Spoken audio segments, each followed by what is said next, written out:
دەنگەران من بۆ ئێوەمان یەک و حەوت و پێنج شێوەمە دەنگەران من بۆ ئێوەمان یەک و حەوت و پێنج شێوەمە خەمی ئێوە چوارچێوەمە بەرەو بەغدا بەڕێوەمە خەمی ئێوە چوارچێوەمە بەرەو بەغدا بەڕێوەمە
یەکگرت و ژیانی تۆ دژمنی بوو یەکگرت و ئەیەکگرت و ژیانی تۆ دژمنی بوو یەکگرت و ئەیەکگرت و ژیانی تۆ دژمنی بوو یەکگرت و ئەیەکگرت و ژیانی تۆ دژمنی بوو یەکگرت و ئەیەکگرت و ژیانی تۆ دژمنی بوو یەکگرت و ئەیەکگرت و ژیانی تۆ دژمنی بوو یەکگرت و ئەیەکگرت و ژیانی تۆ دژمنی بوو یەکگرت و ئەیەکگرت و ژیانی تۆ دژمنی بوو یەکگرت و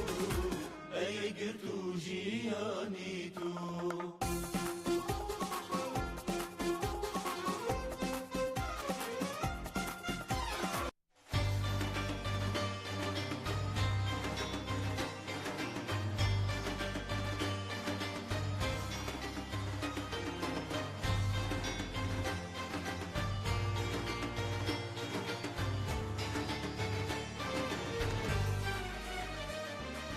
چاکسازیە بەرنامەکەی ئازادیە پەیامەکەی یەکسانیە و دادپەروەری بیر و ناخی ئەندامەکەی چاکسازیە بەرنامەکەی ئازادیە پەیامەکەی یەکسانیە و دادپەروەری بیر و ناخی ئەندامەکەی لە پێناوی ڕاماڵینی گەندەڵیە باجیدام بۆیە هەردەم خۆشەویستە و ڕوونە ڕاستە شەقامەکەی لە پێناوی ڕاماڵینی گەندەڵیە باجیدام بۆیە هەردەم خۆشەویستە و ڕوونە ڕاستە شەقامەکەی مژدەی شادیە هاتنی مژدەی شادیە هاتنی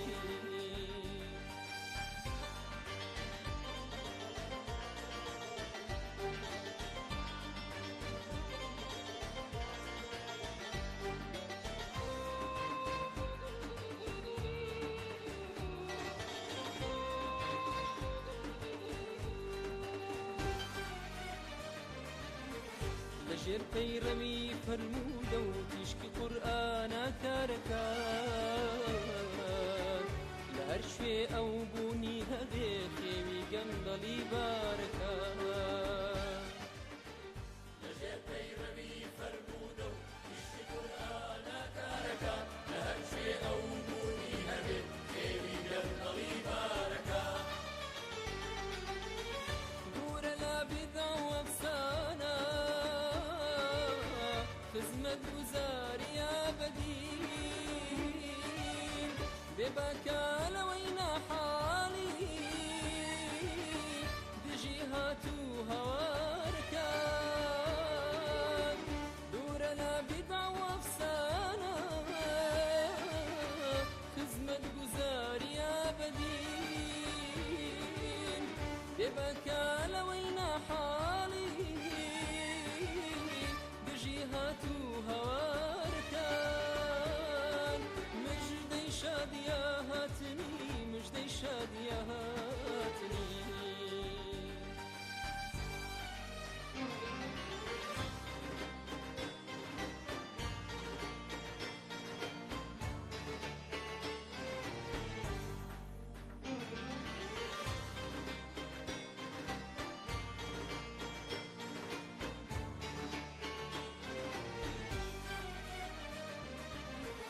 هەوادارانی ڕێبازی نەفەس درێژ وەشیارن ڕێزی بەرەمبەریان لایە بە متمانە و فیدەکارن هەوادارانی ڕێبازی نەفەس درێژ وەشیارن ڕێزی بەرەمبەریان لایە بە متمانە و فیداکارن هێزنیە بەریان پێ بگرێن هیوای ئایندە و سەردامن ڕۆشن بیرانە کاردەکان بازووی گوند و هزری شارن هێزنیە بەریان پێ بگرێن هیوای ئایندە و سەردامن ڕۆشن بیرانە کاردەکان بازووی گوند و هزری شارن مژدەی شادیە هاتنی مژدەی شادیە هاتنی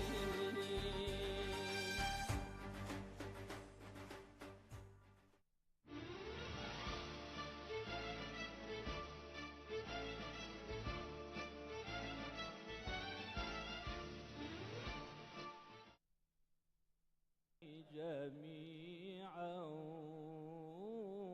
ولا تفرقوا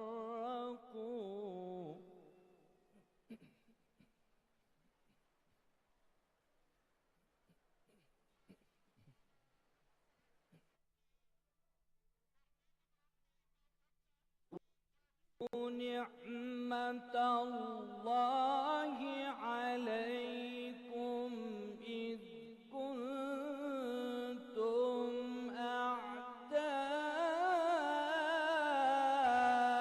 أعداء فألف بين قلوبكم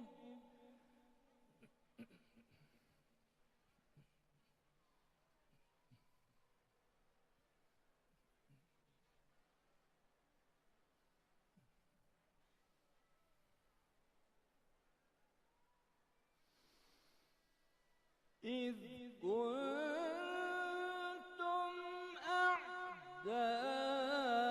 أعداء فألف بين قلوبكم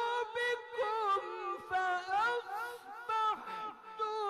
بنعمته إخوانا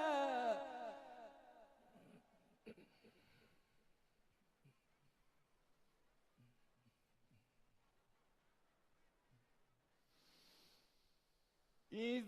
كنتم أعداء فألف بين قلوبكم فأصبحتم بنعمته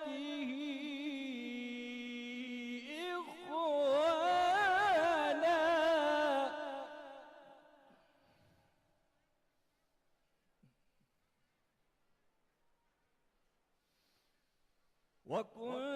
وكنتم على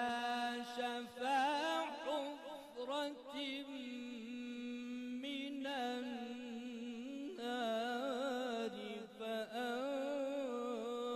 فأنقذكم منها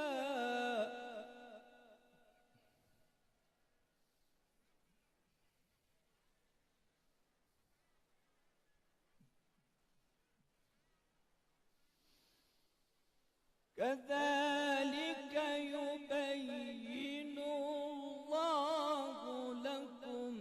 آياته لعلكم تهتدون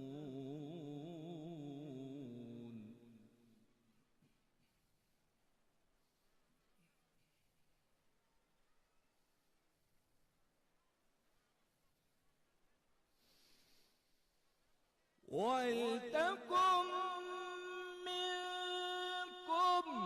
أمة يدعون إلى الخير ويأمرون بالمعروف وينهون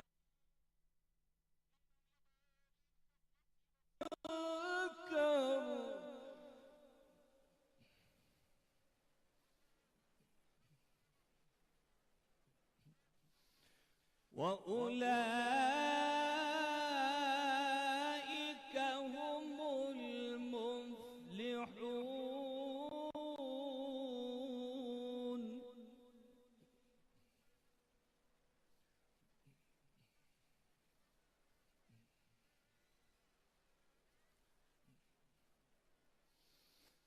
الله أكبر بسم الله الرحمن الرحيم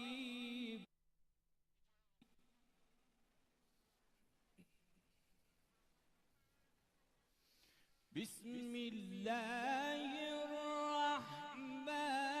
الرحيم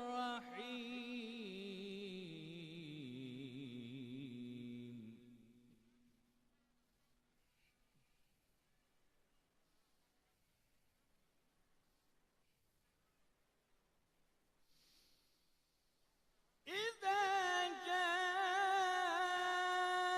نصر الله والفتح ورأيت الناس يدخلون في دين الله أفواجا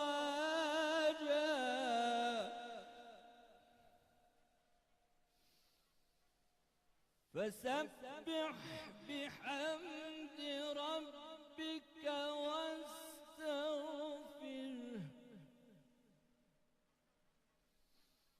فسبح بحمد ربك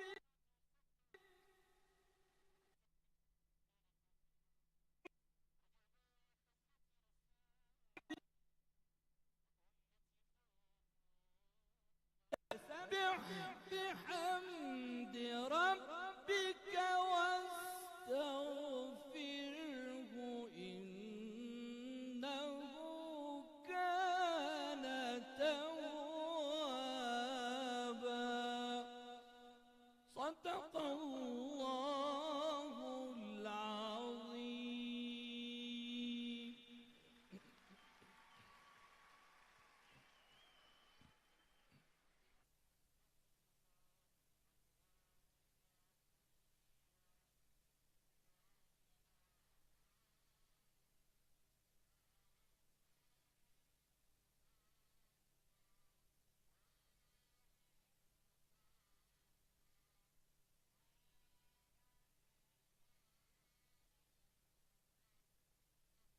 دەبوانی خۆشەویست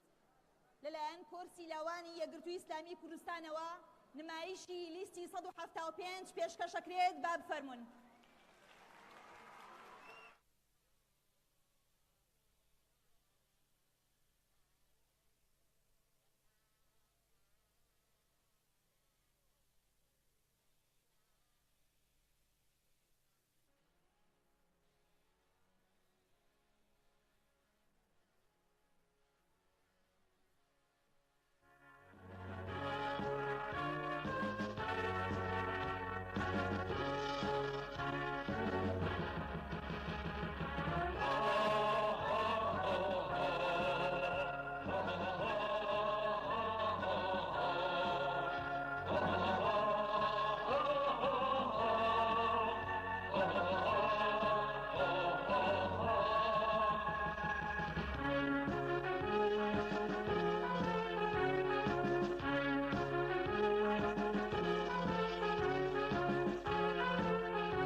ڕۆژێکی باشتر بۆ گەل بەدەستێنە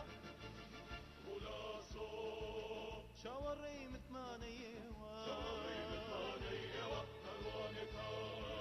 بۆ بەرزیتان وا بەڕێوە بۆ خزمەتی ئێوە وڵاتە تۆتە بوو ناشنایە بە سستی و دەرفەت لەدەست چوون بۆ خزمەتی ئێوە وڵاتە تۆتە بوو ناشنایە بە سستی دەرفەت لەدەست چوون هێز و گوڕا وەلوتکەی مافوو ئازادی هەوارێکە بەڕووی دەوەسمەی نادادی لە تۆش هێزی کەفی دەنگت بەکاردێنا لە ڕۆژێکی بەشتر بۆ گەل بەدەستێنا لە تۆش هێزی کەفی دەنگت بەکاردێنا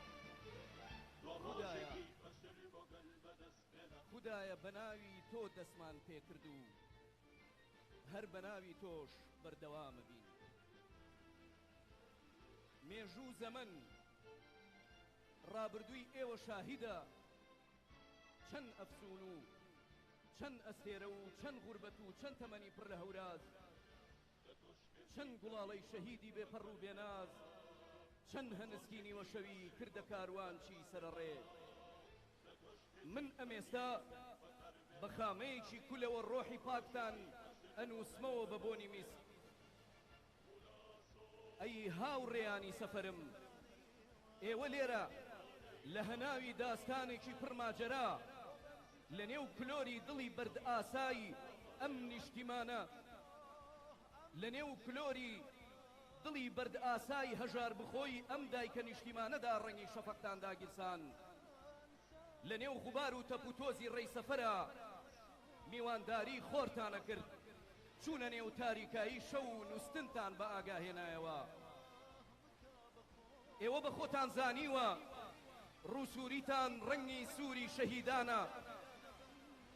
شێوە و ڕوخساری جوانیشتان مێزەری شێخی پیرانە خامە و پەیفتان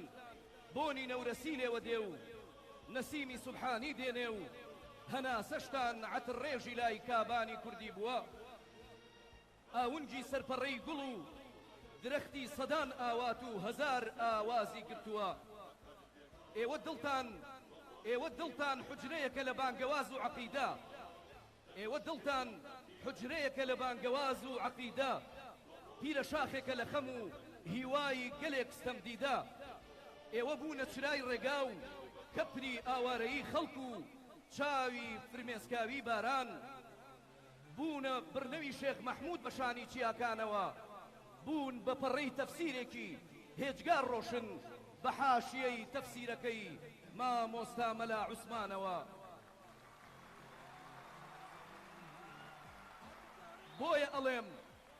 بۆیە ئەڵێم دەخیلتان بم گەر لە هەر بستە خاچێکدا لە ناو هەر پەرلەمانێکدا بۆیە ئەڵێم دەخیلتان بم گەر لە هەر بستە خاچێکدا لە ناو هەر پەرلەمانێکدا شوێنێکتان کرد بە مەنزڵگە بیرتان نەچێ گڕی کڵپەی لولەی تفەنگی پێشمەرگە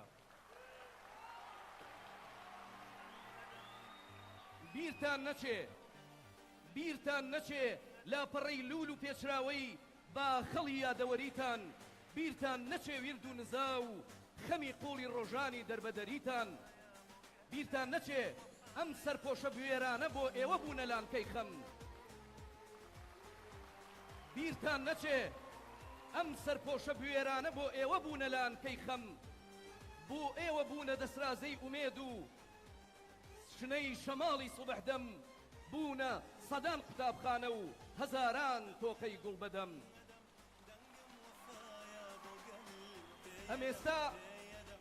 ئەمێستا کە ڕۆحی سپی و چاوە پڕ لە فرمێسکەکانی حاجی شەماڵ پێتانەڵێ ئەمێستا کە ڕۆحی سپی و چاوە پڕ لە فرمێسکەکانی حاجی شەماڵ پێتانەڵێ گەر لە هەورێرەوە هاتمەوە پێش ئەوەی بێم بەرماڵێکم لەسەر زەوی دڵی خۆتان بۆ ڕابخەن مەیدەن بە کەس منیش ئەمەوێ لێرە بم لەم ڕۆژانەی بە زەحمەت مەردێقینێ بە گران هەڵوێستێک دێتە جێ بە هەرزان لە بیریان مەچنەوە لەم ڕۆژانەی کە خۆری ڕاستی پیراوە لەم ڕۆژانەی کە دەورتان بە درۆ تەنراوە حەقیقەت بووە بە سێبەر دەخیل ئێوەش تاریک مەبن با بۆن و بەرامەی ڕێتان با شەوقی کردەوە و جێتان وڵاتێک ڕۆشن کاتەوە ئاسمان بکا بە تریفە دڵ لە خەمی دنیا و دینار بشواتەوە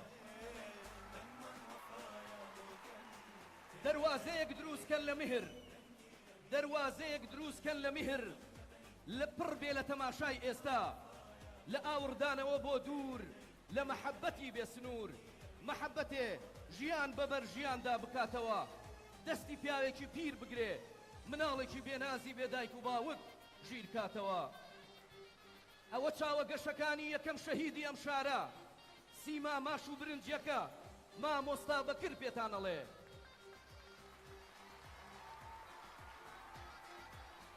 مامۆستا بەکر پێتانەڵێ من ئەزانم ئێوە چۆنن بۆیە نە خەمی پەروەردە و خەمی مناڵی خۆم نییە دڵنیام کە دەستی ئێوە فرمێسکی گۆنایان ئەسڕێ ئەزانم میهرێگەر دەبێ خەندەیەکی شادی هێنەر پەیڤێکی پڕ لە ئارامی بۆ ڕوخساری خەم لێنیشتووی کوڕانی ئەم شارە بکڕێ ڕۆحێکی زیندوو هەرە بێ هێما هەڵکۆڵراوەکانی سەردیواری غوربەتی من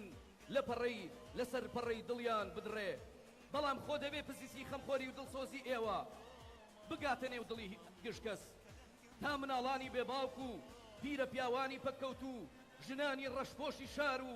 دڵانی داخکراوی ئەم نیشتیمانە بزانن پاش خوای گەورە تەنها ئێوەن بۆ ئەوانە ئەبن بە کەس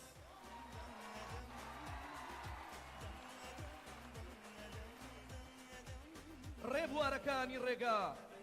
ئێوە ببنە کتێبخانەی گەڕۆک پڕ لە ئەندێشە و هزری جوان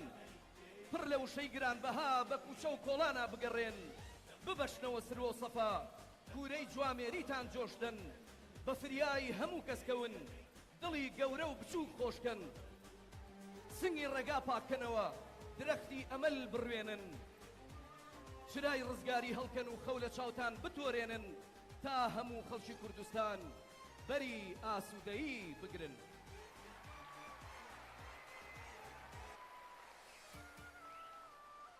هێنەی لیستی 175 لیستی ئیسلام خوازان بیناییمان ڕۆشنە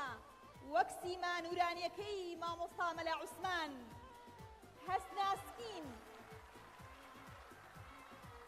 هەسناسکین وەکو شەماڵ هیممەت بەرزین وەکو موشیر خەمخۆر و خۆخۆر باش ئەناسین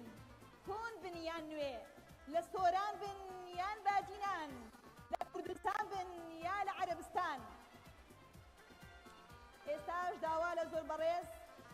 مامۆستا عوسمان کاروانی ئەندامی سەرکردایەتی یەکگرتووی ئیسلامی کوردستان و بەرپرسی هەڵمەتی بانگەشەی لیستی 175 وتاری بە خێراتن پێشکەشەکات با بفەرمێ ئەم کەڕەباڵە ڕاستەوخۆ لە کەناڵی سپێدەوە پێشکەش بە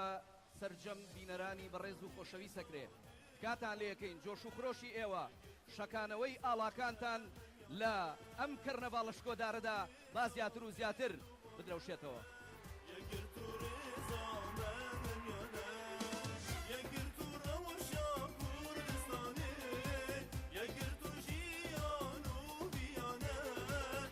بەناوی خوای بەخشندەی میرەبان بەڕێز جەنابی مامۆستا سەلاحەدین محەممەد بەهادین ئەمینداری گشتی یەکگرتووی ئیسلامی کوردستان بەڕێز جەنابی مامۆستا عیرفان عەلی عەبدولعەزیز ڕابەری گشتی بزوتنەوەی ئیسلامی لە کوردستان بەڕێز جەنابی مامۆستا سەعید عەلی عەبۆ سەرۆکی ئەنجومەنی سەرکردایەتی کە لە دەڤەری بادینانەوە تەشریفتان هێناوە بەڕێزان مامۆستایان خوشکان برایان مامۆستایان خوشکان برایان دەنگدەرانی جەماوەری لیستی 175 لیستی ڕازگۆیی لەگەڵ خاک و خەڵک و گەلی کوردستان و چارەنووس و خەمەکان لیستی سەربەرزی لەبەردەم سیمای دزێوی شەڕ و هەموو ئەوانەی شەڕی ئیرادە لەگەڵ میلەتەکەمان دەکەن و پێیان وایە دەتوانن دەستەمۆ و ملکەچی بکەن و دەردەرداری ماف و ئازادی و کەرامەت و ئایندەی خۆی دەبێت. لێرەوە سڵاو ڕێز و خۆشەویستی، سڵاوی وەفا و ئەمەک و قەدرگرانی، سڵاوی وەفا و ئەمەک و قەدرگرانی، سڵاوی خوای میرەبانتان لێبێت. خۆشەویستان، بەخێر بێن بۆ کردنەباڵی لیستی 175 لە سلێمانی بۆ ساتە وەختی پەیمان تازەکردنەوە لەگەڵ خوای گەورە و گەلەکەمان کە تاک و سربەخۆیی و ڕزگاری یەکجاری تا کۆتایی هێنان بە گەمارۆ و خیانەت و زۆرداری تا بنبرکردنی هەژاری ڕۆژمان بخەینە گەڵ شەو بێداری بۆ سندنەوەی مافەکان بۆ سەربەرزترکردنی سەری بەرزی گەل وەک شاخەکان بۆ شەڕکردن لەسەر نان و ژیان و مێژوو ئێستا و ئایندەی گەل بۆ شەڕکردن لەسەر نان و ژیان و مێژوو ئێستا و ئایندەی گەل و وڵاتەکەمان شەڕی دیاریکردنی سنوور شەڕی دڕاندنی پەڕەی شەوی دەیجوور پاراستنی شەرەفی خوشک و دایکانی وڵات و دواڕۆژانی لاوانی ئەم خاکە شەڕی گێڕانەوەی بودجە و موچە و شایستە دارایی و سیاسی و نیشتیمانیەکانمان بۆ ئەوەش لیستی 175 و جەماوەرەکەی لە فشارهێنەران و چاوسوورکردنەوەی زۆرداران و سەبەبکارانی ژان و دەردی ئێمە بێباکەم لیستە ئێوەش بە یەک دەنگ بۆ لیستی 175 بڵێن هیوامانن ساڕێشکەری زامی گەل و چرای ناخ و دواڕۆژمانن تا لەسەر لوتکەی چیای سەرکەشی کوردستان بانگ دەدەین مێژووی ڕزگاری یەکجاری بە گوێی خاک و خەڵکا دەدەین ئەوەش پەڕی پەیمانێکە لەگەڵ خودا بەستومانە دەزانین ڕزگاری گەلمان ئەرکێکە لە ئەستۆمانە. خۆشەویستان، ئێستا لە شارەکەی مەولانا خالید و شێخ مارفی نۆدێ و کاگ ئەحمەدی شێخ و شێخی مەلیکی کوردستان و پیرەمێرد و حەفسەخانی نەقیب و هەزاران کەڵەپیا و شێرەژن و فیداکار و تێکۆشەردا بانگەشە بۆ لیستی 175 دەکەین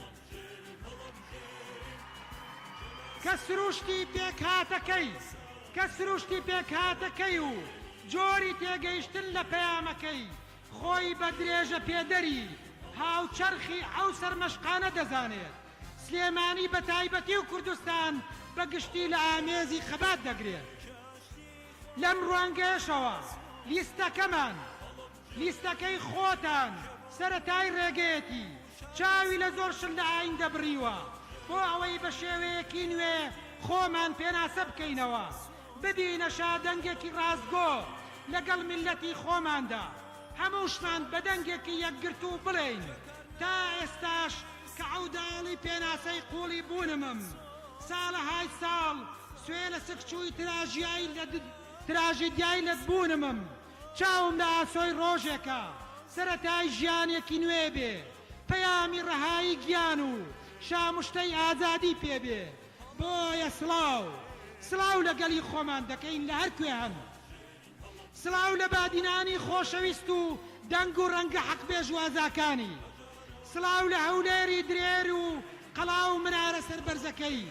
سڵاو لە کەرکووکی زامدار و غەدر لەکراو سڵاو لە هەڵەبجا شەهیدی دەستی غەدر سڵاوێکی تایبەتیش بۆ شاری هەڵمەت و قوربانی شاری پایتەختی ڕۆشنبیری شارە خۆشەویستەکەمان سلێمانی ئێوەش ئەی هاوڵاتیانی خۆشەویست و چاوەڕوان دەنگ بدەن بە لیستی خاکی بوون و پێداگری و ڕازگۆیی لیستی 175 ناسنامەی ئێمە دیارە قورئانە خوێناویەکەی شێخ سەعید و تەفسیرەکەی مامۆستا مەلا عوسمان و بەرمالە تەڕەکەی قازی و بەردە قارەمانەکەی مەلیکی کوردستانە مەبەستمان ڕەزامەندی خوا و ئامانجمان سربەخۆیی و ڕێگامان ئیسلاح و دروشمان ئازادی و هیوامان سەری بەرزینەوەی نوێ و سەرجەم هاوڵاتیان و پێکاتەکانی کوردستانە هەر ئاین و ناسنامەیەکی نەتەوەی و مەسەبی و فکری و سیاسیانە بێت بۆ ئەو مەبەستەش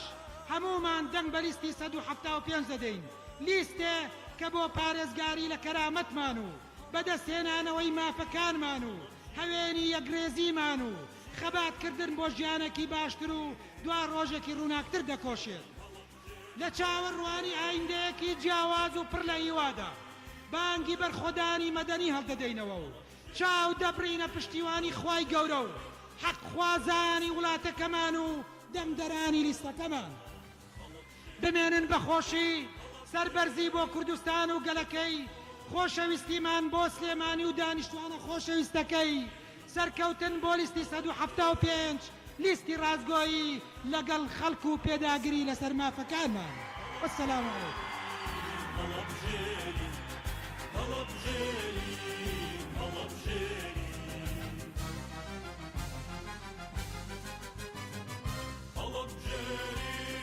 ككرزان وروشن بيرا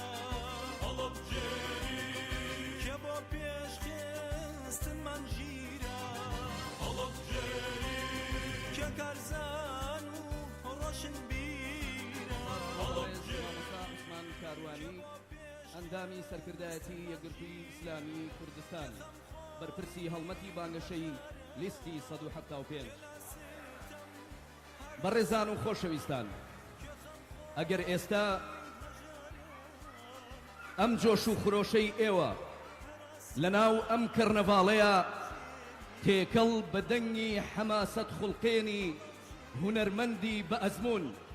دەنگ و سەدای زێڕین مەروان حەمە خوشید ببێ ئەبێت چ جوانیەک دروست ببێ لەگەڵ دەنگی زوڵاڵی هونەرمەند مەروان حەمە خورشید و جۆش و خرۆشی ئێوە و مارشی لیستی 175 یەکگرتووی ئیسلامی کوردستان لیستی زۆرینەی ئیسلام خوازانی کوردستان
یەکجاران و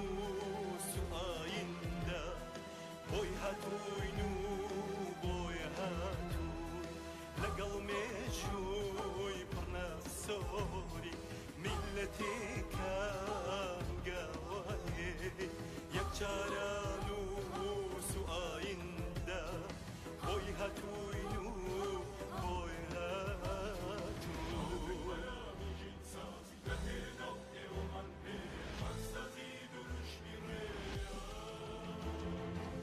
إن أريد إلا الإصلاح ما استطعت وما توفيقي إلا بالله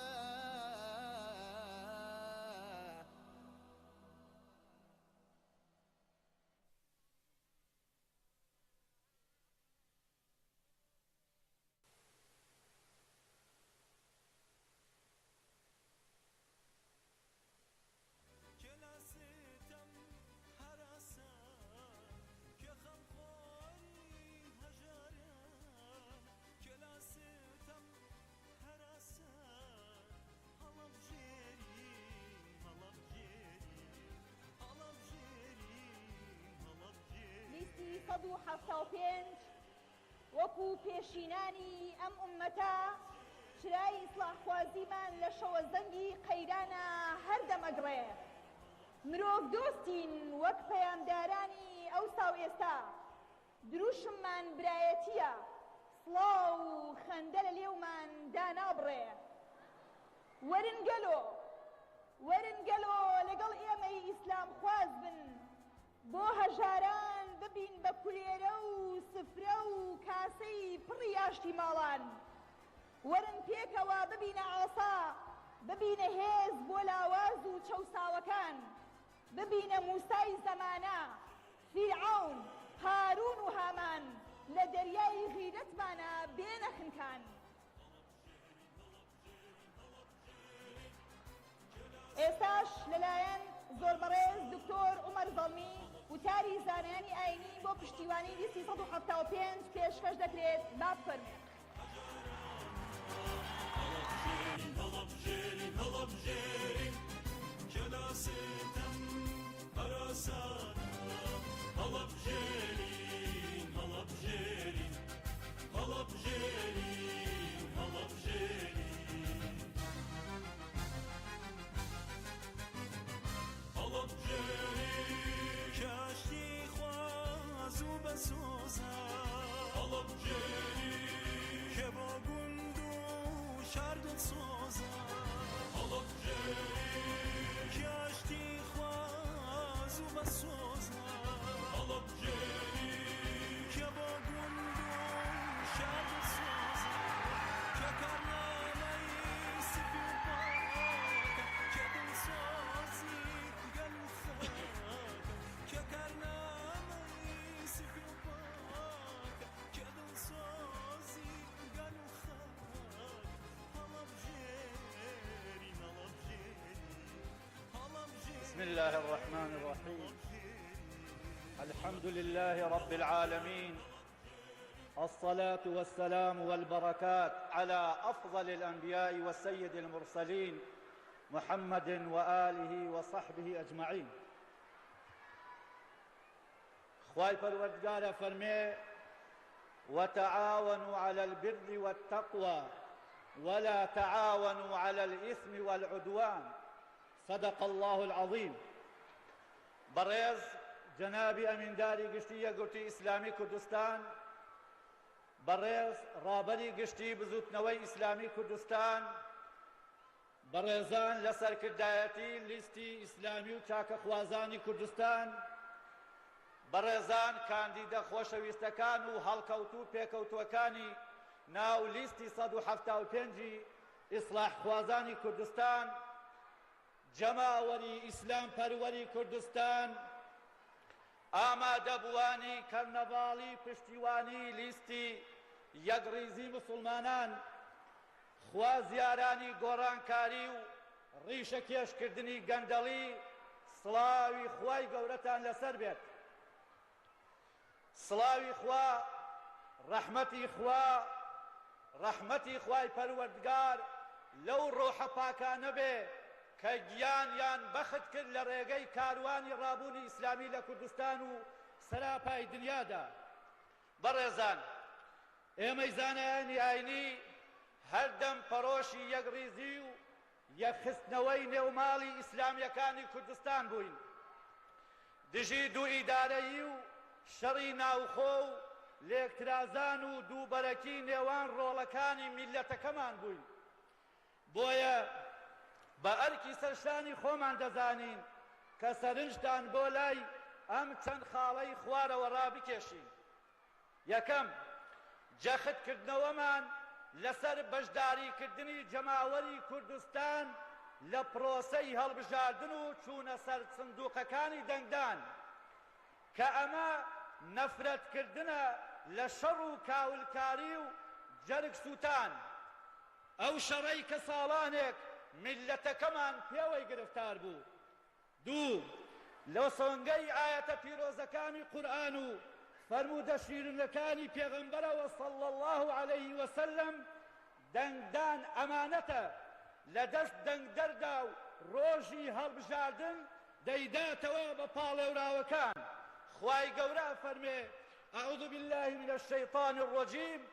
إن الله يأمركم أن تؤدوا الأمانات إلى أهلها.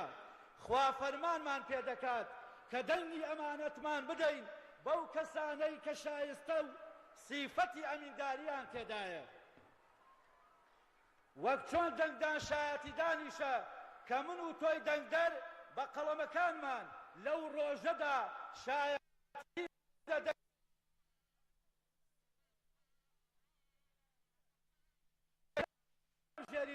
دەبێت کەسێکی دادگەر و زانابێ. دادگەر بێت لە داکۆتیکردن لە مافە دەستوورەکاندا بەبێ جیاوازی. زانابێت بەو یاسا و دەستورانەی کە پارێزگاری لە مافی میلەتەکەمان دەکەن و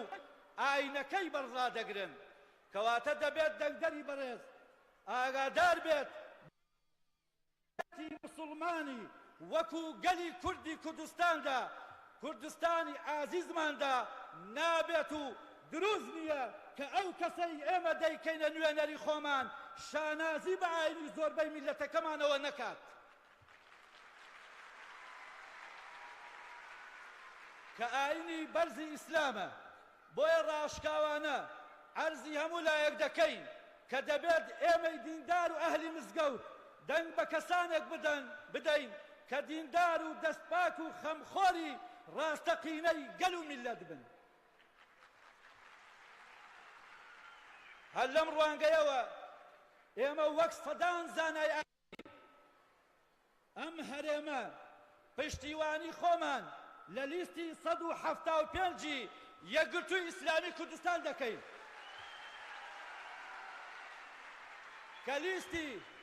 کە لیستی یەکڕیزی مسلمانان و زۆربەی ئیسلام خوازانی کوردستانە. داوا لە ئێوەی بەڕێزی شەکەین لێرە و لە هەر شوێنێکی کوردستانە، لە هەر شوێنێکا کە بۆتان هەیە دەنگ بدەن بەشداری بکەن لەم بناغەی لیستی ئیسلامیە کە سەرەتاکەتی کە دەبێتە مایەی شانازی نەوەکانی داهاتوودان. هەر لێرەشەوە جێی خۆیەتی کە وتە مێژوویەکەی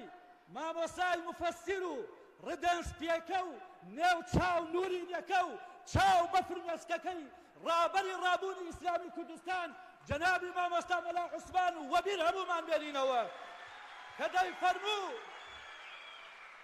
کە دەیفەرموو دەخیل کوڕگەل وەحدەتی سەف بپارێزن. ئەمڕۆ الحەمدولله سامش دەبێ لە ڕۆحی پاکی ئەو ئاواتە ژواهاتە دی. ئێوەش ئەی هاوڵاتیانی خۆشەویست دەنگ بدەن بەو کاندی دەبەرە کە زانا و پەروەردەکرا و مێژ و پاکن لە ناو لیستی ئیسلاح خوازان و ئیسلام خوازانی 175 یەکگرتووی ئیسلامی کوردستاندا. بە هیوای فراوانبوونی ئەم برایەتیە لە داهاتوودا و هەموو دەنگ و ڕێگەکان لەخۆ بگرێت ئیتر وەسەلام عەلەیکوم وەڕەحمەت الله وبەرەکاتوه.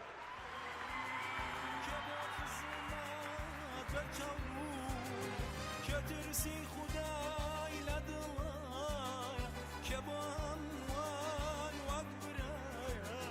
که ترسی خدای لدلای که با اموال وقت برایا حالا بجری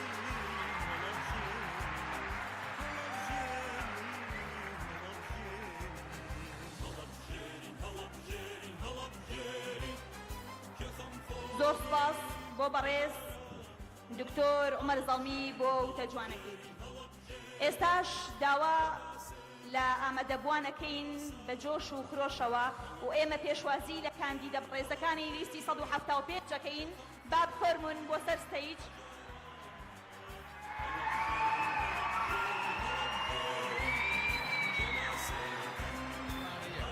پارێزگای سلێمانی دکتۆر موسەن خاوەنی ماستەر و دکتۆرا لە فەلسەفەی ئیسلامی، دیبلۆمی باڵا و ماستەر لە زانستە سیاسیەکان، 6 ساڵ کارکردن لە ڕێکخراوە نێودەوڵەتیەکان لە قاهرە و کۆیت، 4 ساڵ کارکردن لە زانکۆی سلێمانی وەک مامۆستا، 4 ساڵ سەرۆکایەتی فراکسیۆنی یەکێتی ئیسلامی کوردستان لە ئەنجومەنی نوێنەرانی عێراق. بەڵێن دەدەم وەک پێشمەرگە لە ئەنجومەنی نوێنەرانی عێراقەوە دیفاع لە ماف و سەروەریەکانی خەڵکی کوردستان بکەم، دەنگدەرانم بۆ سوور و سەربەرز بکەم پێکەوە بەرەو ئایندەیەکی گەشت.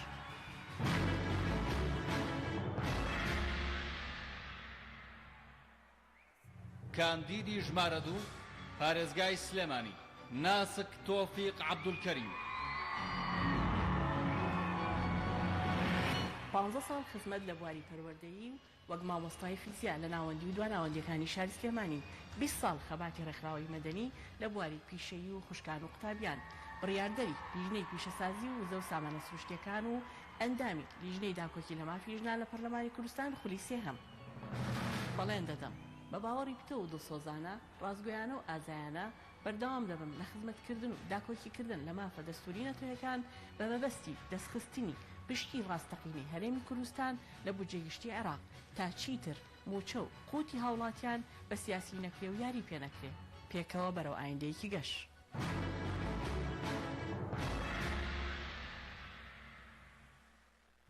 کاندیدی ژمارە 3 پارێزگای سلێمانی شێروان شەمێرانی. ئەزمموی 18 ساڵ لە سیاسەتی پەیوەندیدار بە عێراق و نووسینی زیاتر لە 300 وتار و 175 بەرنامەی تەلەڤیزیۆنی فکری سیاسی بە زمانی کوردی عەرەبی و بەشداریکردن لە چەندەها کۆنگرەی نێودەوڵەتیدا. بەڵێن دەدەم بە بەواقعکردنی مافەدارایی و سیاسیە دەستوریە چەسپاوەکان و ڕزگارکردنی پەیوەندی نێوان کوردستان و بەغدا لە حاڵەتی دەرونی میزاجی دەسەڵاتداران و داڕشتنەوەی لە چوارچێوەی بەرژەوەندی گەلی کوردستاندا پێکەوە بەرەو ئایندەیەکی گەشت.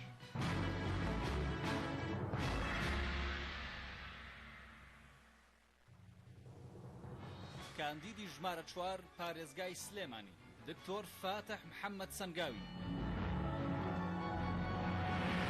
20 ساڵ ئەزمموی مامۆستایەتی لە ئامادەییەوە بۆ زانکۆ، خاوەنی زیاتر لە 20 کتێبی چاپکراو بە هەردوو زمانی کوردی و عەرەبی، دامەزێنەر و ڕاوێژکاری دەرڕێکخراوی کۆمەڵی مەدەنی، خاوەنی ماستەر و دکتۆرا لە فکری ئیسلامی و زمانی عەرەبی و ماستەر لە کۆمەڵناسیدا. بەڵێن دەدەم وەکو کەسوکارێکی ئەنفال کار بکەم بۆ کەیسی ئەنفال و کیمیاباران و زیان لێکەوتوان بۆ پاراستنی مافە دەستوریەکانی هەرێمی کوردستان. ئیسلامیم، کوردستانیم، کوڕئەنفالێکی گەرمیانیم، دەنگی ئێوەم لە بەغدا پێکەوە بەرەو ئایندەیەکی گەشت.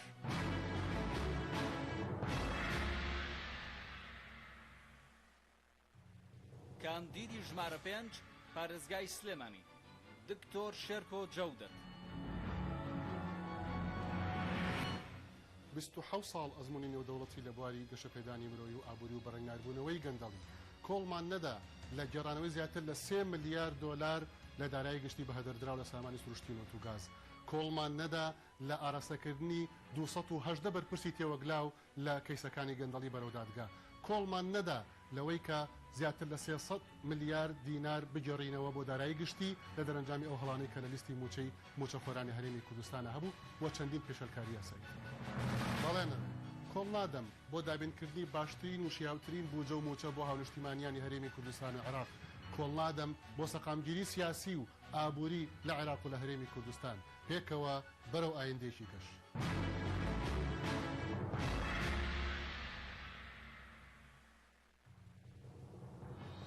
کاندیدی ژمارە 6 پارێزگای سلێمانی هەڵاڵە محەممەد ساڵح 15 ساڵ خزمەت وەک مامۆستای زمانی عەرەبی و 5 ساڵ خزمەت لە بواری کارگەڕی و ئیداریدا لە خوێندنگە ئامادەییەکان و 15 ساڵ خزمەت بە چین و توێژی ئافرەتان لە کۆمەڵگەدا. بەڵێ نەدەم بمە دەنگێک بۆ هێنانەدی هیوا و ئاواتینەوەکانمان و خزمەتکردن لە بواری پەروەردەدا بە مامۆستایان و خوێندکاران کۆشش بکەم بۆ دابینکردنی بودجەیەکی شایستە بەگەلەکەمان و لەو پێناوەشدا بەرەو ئایندەیەکی گەشت.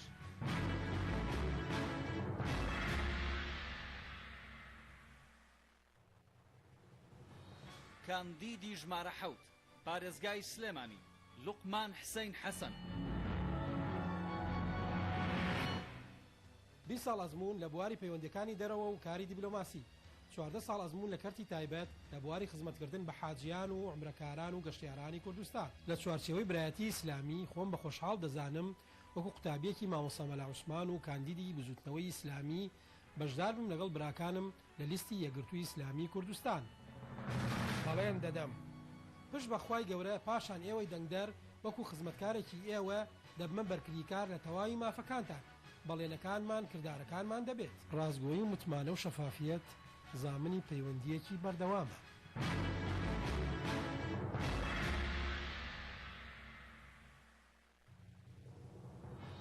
کاندیدی ژمارە 8 پارێزگای سلێمانی محەممەد مارف محەممەد 16 ساڵ خزمەت لە بواری چاودێری و گەشەپێدانی کۆمەڵایەتی و تۆڕی پاراستنی کۆمەڵایەتی توێژەکانی کەم ئەندامان و کەم دەرامەتان و نەوجەوانان 23 ساڵ خزمەت لە بواری بانگەواز و ئاشتەوایی کۆمەڵایەتی و پێکێنانی خێزە. بەڵێن دەدەم پێگەی خۆم بۆ مەرامی کەسی بەکار نێنم، هەروەها تەنها بۆ هەڵبژاردن ئێوەم لە یاد نەبێت. دڵسۆزی و لێبوردن و خەمخۆریم شاهیدی بەڵێنەکان من پێکەوە بەرەو ئایندەیەکی گەشت.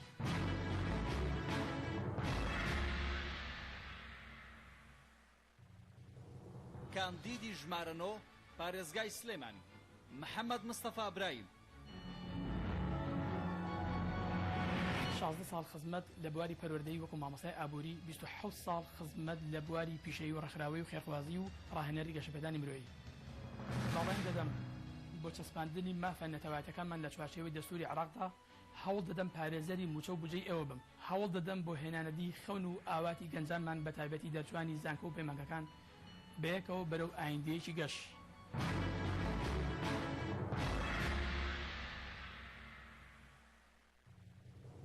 کاندیدی ژمارە 10 پارێزگای سلێمانی ئەرسەلان ساڵح زەنگەنە 17 ساڵ مامۆستایەتی بەبێ دابڕان تا پلەی سەرپەرشتیاری پەروەردەیی، 28 ساڵ خزمەت لە کاری خێرخوازی و سیاسی و داعاوی و پەروەردەیی، پێشکەشکردنی دەیان کۆڕ و سیمینە لە بواری فکری ئیسلامی و کاری سیاسی، سەرپەرشتی و بەڕێوەبردین دەیان فشاری مەدەنی و هەڵمەتی ژینگەی. بەڵێن دەدەم وەک هەمیشە لە مەیدانی داکۆکیکردن لە مافی مامۆستایان و موچەخۆران لە ڕێزی پێشەوە بوو، بە هەمان شێوە پەرلەمان بکەم مەیدانی داکۆکیکردن لە مافی نافخوراوان و کەسوکاری سەربەرزی شەهیدان و ئەنفالکراوان پشت بەخوای گەورە خزمەتکار و نوێنەی ڕاستەقینەی تۆی دەنگدەر دەبن پێکەوە بەرەو ئایندەیەکی گەشت.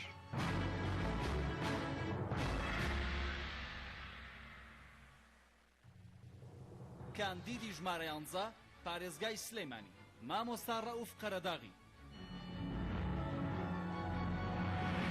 32 ساڵ خزمەت لە بواری پەروەردە فێرکردن، 3 ساڵ وەک قایمقامی قەزای قەرەداغ لە حکوومەتی خۆجێیی پارێزگای سلێمانی کارەکانی ڕابردووم شاهێتن بۆ داهاتوو. بەڵێن دەدەم گەر متمانەم پێ بدەن بۆ 4 ساڵی ئایندە لە پەرلەمانی عێراق کار بکەم بۆ سەرجەم مافە نەتەوایەکانی گەلەکەم و ئامانەتی دەنگەکانتان بپارێزم پێکەوە بەرەو ئایندەیەکی گەشت.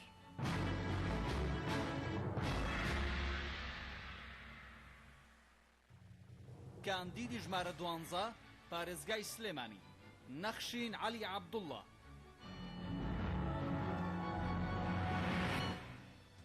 بیست و دوو ساڵ خزمەت لە بواری پەروەردە و پێگەیاندندا، 6 ساڵ ئەزموون لە بواری پێگەیاندنی کادیردا، 6 ساڵ ئەزموون لە بواری کاری ڕێکخراوەی ژناندا، بەشداری دەیەها خولی تواناسازیم کردووە لە دەرەوە و ناوەوەی هەرێم. بەڵێن دەدەم ڕازگۆ و بوێر و کۆڵنەدەر دەبم، لە پێناو ئێوەدا داکۆکی کارێکی سەرسەخت دەبم بۆ بەرژەوەندیە سیاسی و داراییەکان، لە هەوڵدا دەبم بۆ بەدەستهێنانی مافی بێوەژنان و گەورەپشان و بەساڵاتوان، لەو پێناوەدا پێکەوە بەرەو ئایندەیەکی گەشت.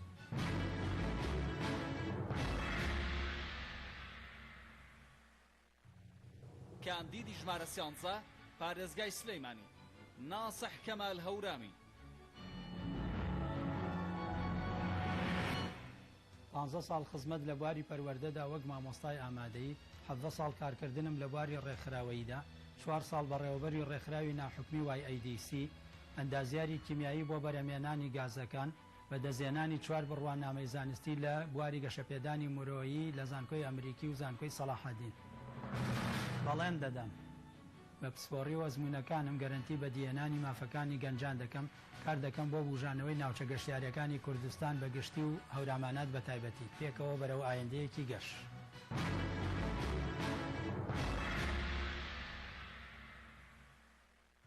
کاندیدی ژمارە 14 پارێزگای سلێمانی، نەجیبە محەممەد عەبدوڵڵا.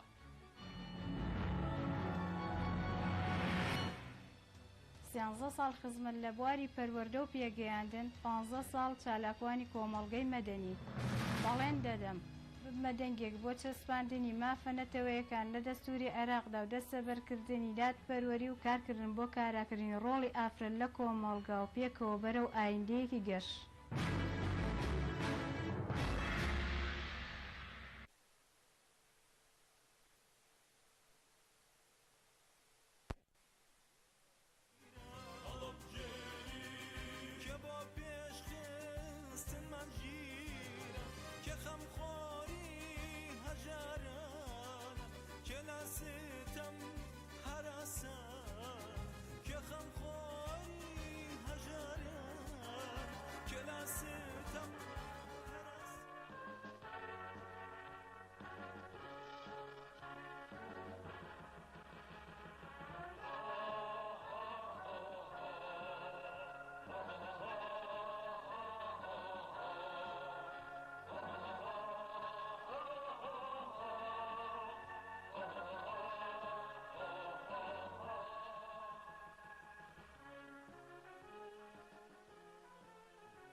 هاتم وتم لە پاڵ زەڵمی وڵاتەکەم تینوێتی بۆ، لە ژێرکەپری سەرخەرمانی وڵاتەکەم برسێتی بۆ. هاتم شمشێری ژەنگاویستم، خەنجەری دەبانی درۆ، دەربەندی بەدڕکتەنرا و پەیکەری مێژوو شێوێنرا و نەیترسانم. هاتم وتم ئەوە دەستی سپی خزمەت، ئەوە خەندەی لێوی مەلول، ئەوە گوڕی هەڵسانەوە، ئەی هەرێمی بڕوا و بەفر و بەرخودانم کوردستانم.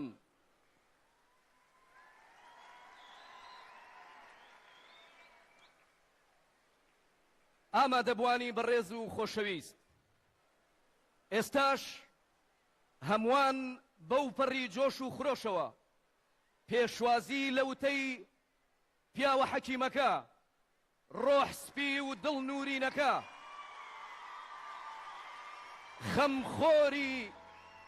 خەمخۆرەکەی میلەت و دین، بەڕێز مامۆستا سەلاحەدین،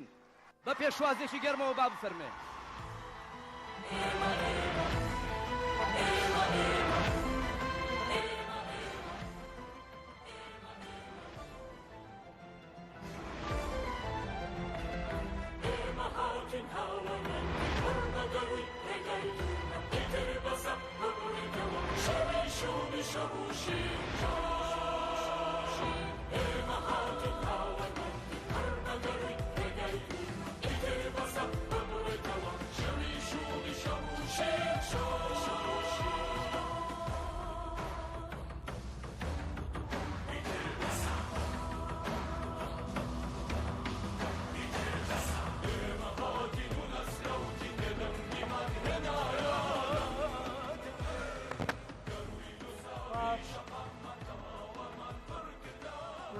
الرحمن الرحيم الحمد لله والصلاة والسلام على رسول الله وعلى آله وصحبه ومن والاه. ربنا هب لنا من أزواجنا وذرياتنا قرة أعين واجعلنا للمتقين إماما. ئامادەبوانی خۆشەویست، زۆر بەڕێز جەنابی مامۆستا عیرفان عەلی عەبدولعەزیز ڕاهبەری گشتی زوتنەوەی ئیسلامی کوردستان،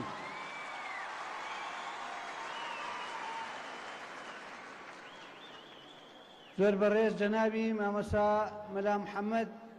ڕاهبەری پێشووی بزوتنەوەی ئیسلامی کوردستان، بەڕێزان مامۆستایانی دڵسپی و سەرسپی خۆشەویست، ئامادەبووان سەرکردایەتی و مەکتەب سیاسی و کارگێڕان و هەڵسوڕاوانی بزافی ئیسلامی بەگشتی، ڕابوونی ئیسلامی بەگشتی، خۆشەویستان لە برایان و خوشکانی بزافی چاکسازی و گەشە،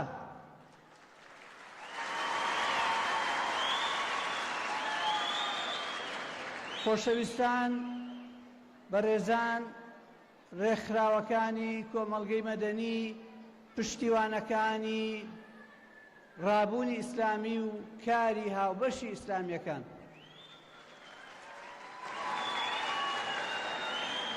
سڵاو لە ئێوەی خۆشەویست هەمووتان، هەموو خەڵکی کوردستان، جەماوەری گەلی کوردستان، ئەسەلام عەلەیکوم وەڕەحمەتوڵڵاه.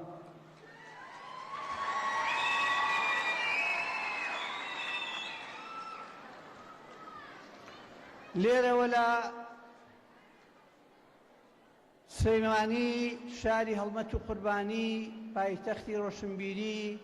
شاری کاکە ئەحمەدی شێخ و مەلک مەحموود و مەولانا و نالی و مەحوی و سەدانی هەڵکەوتووی ئەم گەل و نیشتمانە. لێرەوە لە سلێمانی وەسڵاو بۆ هەموو گەلی کوردستان، بۆ هەموو ئازادی خوازان و ئیسلاح خوازانی عێراق بەگشتی، سڵاو بۆ جانی پاکی مامۆستای خۆشەویست و ڕیشسپی هەموو لایەکمان،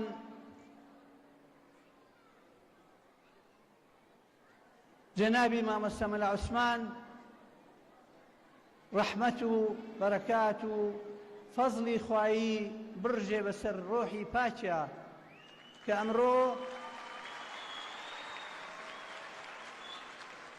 ئەمڕۆ قوتابیەکانی شاگردەکانی خۆشەویستەکانی پێکەوە خەونەکەی ئەو بەجێهێنین کە هەمیشە ئەویست موسڵمانان یەکگرن. ئەمڕۆ زەمینەی یەککەوتن و نزیکبوونەوە و پێکەوە کارکردن ساز بووە و ئاواتمان ئەوەیە کە خەونەکەی ئەو تەحقیق بکەین ئینشاءالله.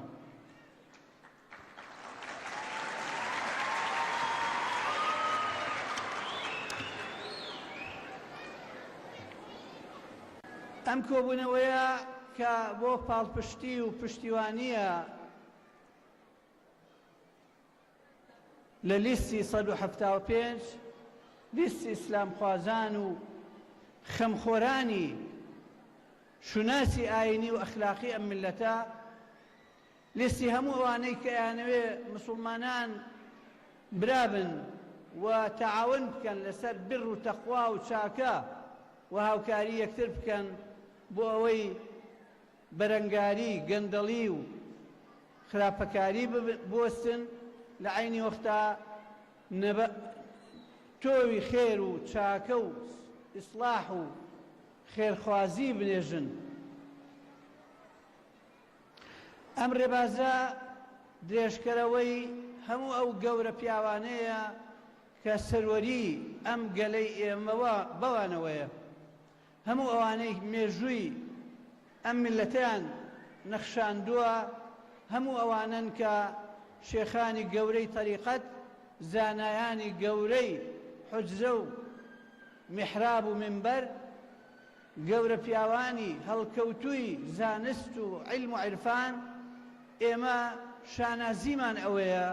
و شانازی و فەخرمان بەوەیە کە درێژە پێدەری ئەو ڕێبازە بین و خەمخۆر و پاسەوانی ئەو ڕێبازە بین.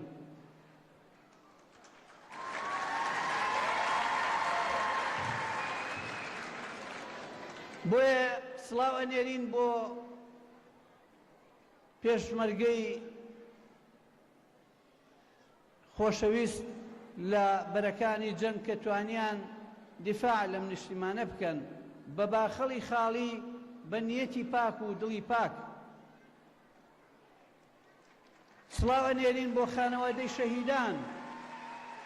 سڵاو ئەنێرین بۆ هەموو ئەوانەی خەمی ئەم میلەتەیانە و دڵسۆزانە دوور لە خەیانەت و خۆفرۆشی خەریکی خزمەتی ئەم میلەتەن.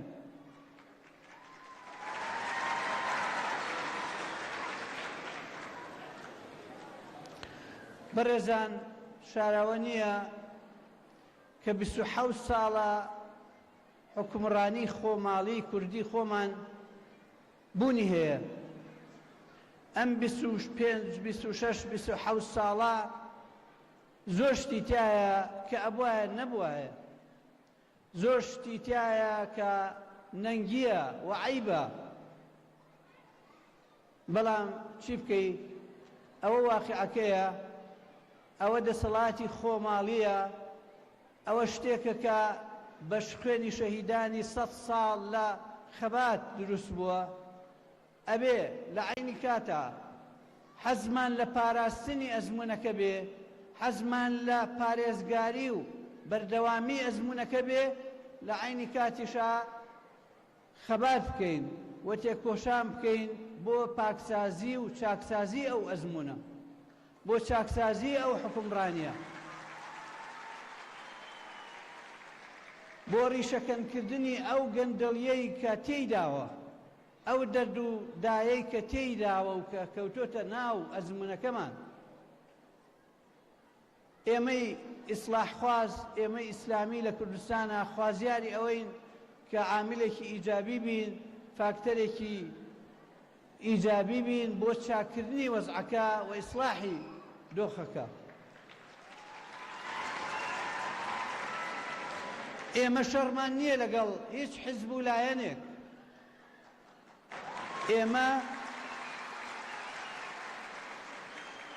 ئێمە شەڕمان لەگەڵ دەسەڵاتی هەرێمی کوردستان هەیە، شەڕەکەش باسی عەدالەت و ئازادی و دادپەروەریە، باسی ئەوەیە کە ئەم میلەتە تاکەی بەم شێوەیە ئیدارە بکرێت. ئەم ئیدارە سەقەتە دروست نییە بەردەوام بێت. ئەبێ میلەت، ئەبێ گەلی ئێمە، دەنگدەری ئێمە لە 12/5 بەبێ حاڵەتێکی نەخوازراو ئەو دەسەڵاتە تەمێ بکە و سزای گەندەڵکاران بدە.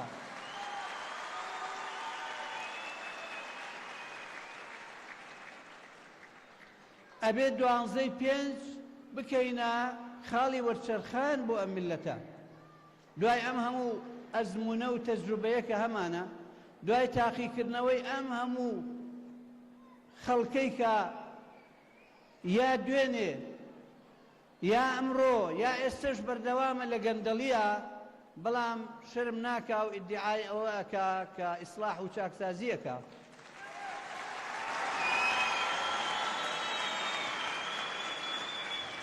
ئەو خەڵکە بەداخەوە یا ئەمڕۆ لە دزی و گەندەڵیا چەقیوە، یا بە شێوەیەک لە شێوەکان شەریکی دزە و شەریکی گەندەڵیە، یا وەکو کۆنتر لە دوێنێ یا پێرێ یا پار یا چەند ساڵێک لەمەوە پێش تێکەڵی بنیاتنانی ئەو گەندەڵیە بووە.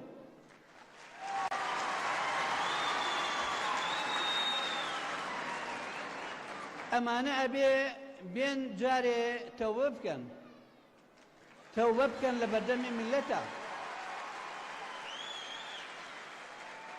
و مافی ئەو میلەتە بێنەوە مافی ئەو خەڵکیان خواردووە 26 ساڵە اینجا ئەگەر پەڕەیەکی تازە کرایەوە بە دادگایەکی عادلانە دەرکەوت کە من ئەینە لەکە هازا تەحقیق بوو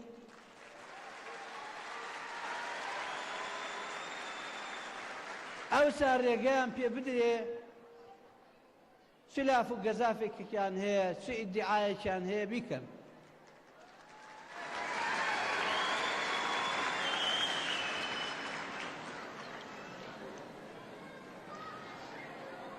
بە پێویستیە زانین کە گەلی ئێمە نەگەزرێ جارێکی تر لە ناردنی نوێنەری نەشیاو نوێنەری ناتەواو نوێنەرێک کە ناتوانێ بەرگەی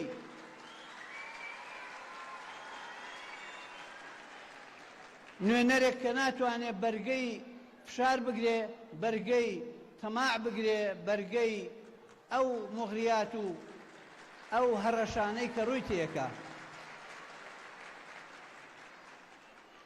نوێنەر کە ئەنێرێ بۆ بەغا بزانین ئیشی چییە و ئەو خەڵکی ئێمە کە بە شانازیەوە کە خەڵکێکی شیا و لێهاتوو سەرکەوتوو کاندید کراون ئیشیان چییە یەکەم ئیشیان ئەوەیە کە نوێنەر بن بە ئەمانەتەوە نوێنەرایەتی میلەتەکە بکەن بۆ خۆیان نەچن بۆ میلەت بچن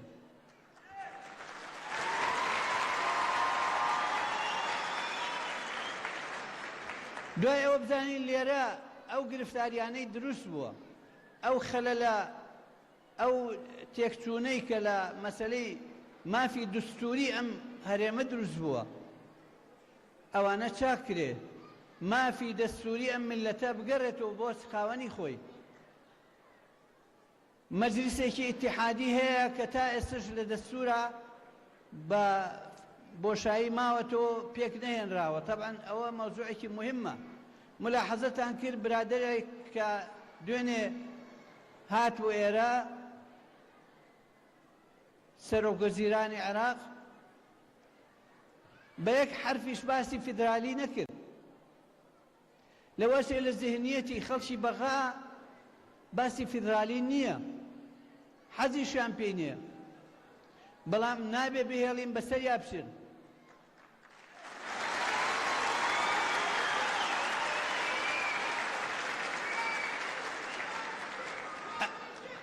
ئەنجومەنێک هەیە کە تا ئێستا تەشکیل نەبووە کە بریتیە لە ئەنجومەنی ئیتیحادی ئەبێ تەشکیل ببێ محکەمەی دەستوری تا ئێستا سەقامگیر نەبووە مەجلیسی قەزای باڵا هەیە هێشتا سەقامگیر نەبووە هێشتا ئەو شتانەی کە پێویستە بۆ ئەوەی وڵات مستەقر بێ دامەزراو بێ سەقامگیر بێ تا ئێستا ئەنجام نەدراوە هەموو ئیشەکانی ئەم هەموو ساڵی عێراق هەر عەلەی موقەتە و هەر عەلەی تەواریئە ئەمە ئەبێ استقرارێک بۆ تەطبیقی دەستور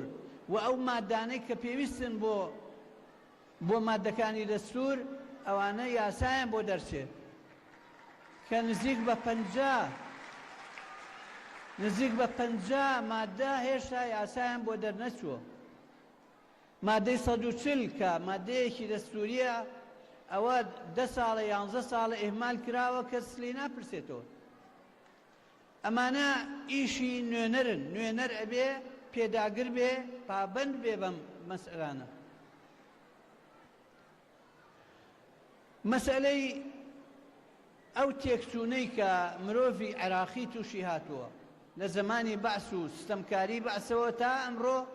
کە شێوەیەکی تر لە ستەمکاری لە مەحرومیەت ڕووی کردوتە گەلی عێراق گەلانی عێراق ئینسانی عێراقی پێویستی بەوەیە تەعمیر بکرێتەوە سایکۆلۆژیەتی تەعمیر بکرێت کاری لەسەر بکرێت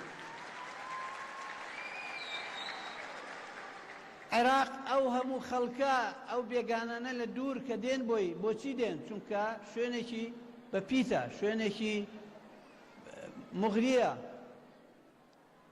لە ئاو هەیەتی لە نەوت هەیەتی لە زراعە لە سەناعە لە مەوقعی استراتیژی لە مەسئلەی مێژوویی و ئەسەری کە وڵاتێکی کۆن وڵاتی ڕافیدەین ئەم وڵاتە ئەهەمیەتی حەزاری هەیە لەگەڵ ئەم هەموو سەروەتە بەشەری و سەروەتە تەبیعی کە هەیە ئەبێ عێراق بەم شێوەیە قەرزار بێ و بەم شێوەیە گرفتار بێ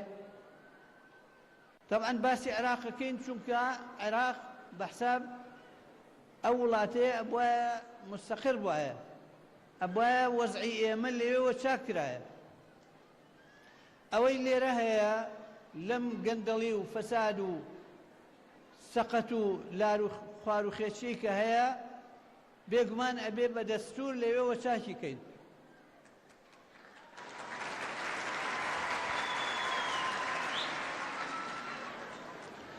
عێراق وڵاتێکی فرا مکەوینە فرا پێکهاتەیە لە ڕووی دینیەوە لە ڕووی ئەسەریەوە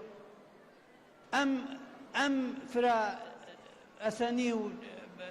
دینی و مەذهبی و ئەو شتانە ئەبێ ببێتە خاڵی قووەت و هێز ئێستا بۆتە سراع و نزاع و بەکارهێنرێ بۆ جرایەتی و تائیفیەت بۆتە نەخۆشی تائیفە مشکلە نییە هەموو تائیفە هەیە بەڵام تائیفیەت نەخۆشیە قەوم هەیە بەڵام قەومیەت بەو مەفهومەی کە ئێستا ئەنجامەدرێ نەخۆشیە ئەمە ئیشی نوێنەرانە ئیشی مەجلیسی تەشریعیە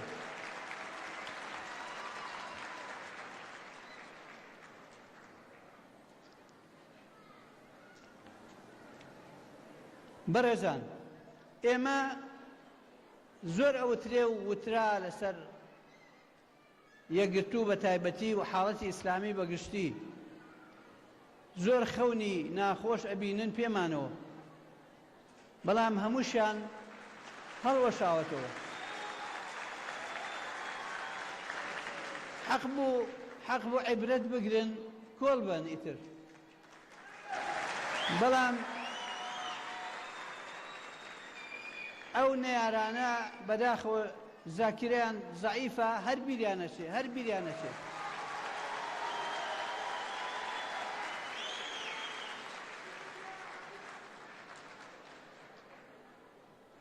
زۆریان ویست کە ئێمە هەڵفڕێنن لەم دەبەرە بە هاشوهوش و بەهایهوی هەڵمان فرێنن بەڵام نەیانتوانی و ناشتوانن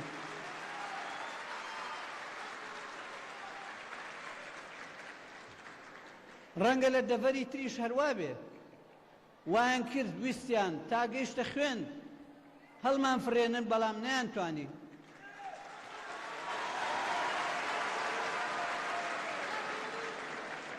ئێمە خەڵکی ئەم وڵاتەین دڵسۆزی ئەم وڵاتەین ئێمە سواز بۆ خوا ڕابردوومان پاکە و واقعی ئێستاشمان پاکە شتێکمان نەوتووە و شتێک ناڵێن کە نەتوانین بیکەین بۆیە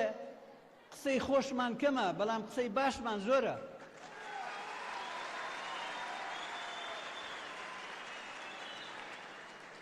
ئێستا ڕۆژەکەی وای لێ هاتوو قسەی خۆش و بریقەدار زۆر بووە بەڵام هاوڵاتی هۆشیار ئەبێ بزانێ قسەی خۆش و بریقەدار لە قسەی مەحکەم و قسەی باش جیا بکاتەوە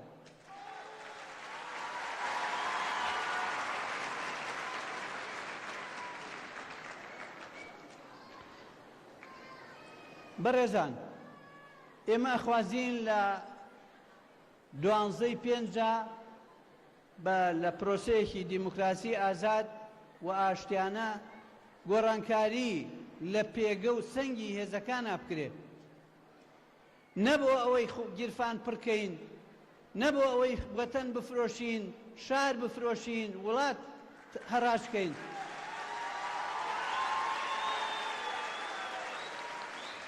بۆ ئەوەی ڕێگە بگرین لەو هەڕاشکیانە بۆ ئەوەی ڕێگە بگرین لەو خەڵکەی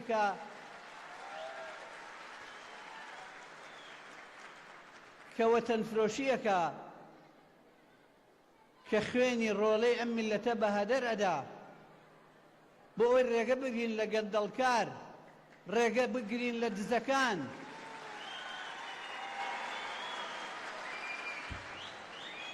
دزە کۆنەکان و تازەکان.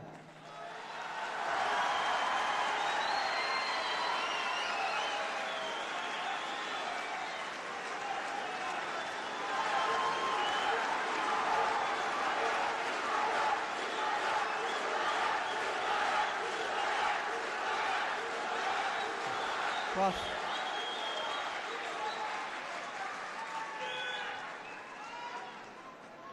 ئێمە ئەمانەیە بەخۆشی بە ئارام بە ئاشتیانە پرۆسەی چاکسازی و ڕاستکردنەوەی هەڵەکان و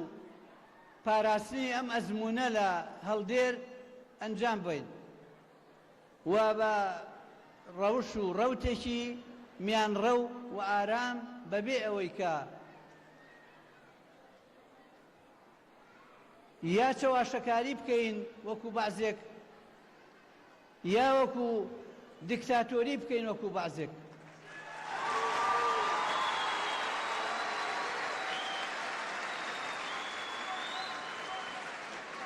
ئێمە ناڕازین و ڕاستە و خۆش بە خۆی ئەممان وتووە ناڕازین لە ئەدای دەسەڵاتی کوردستان.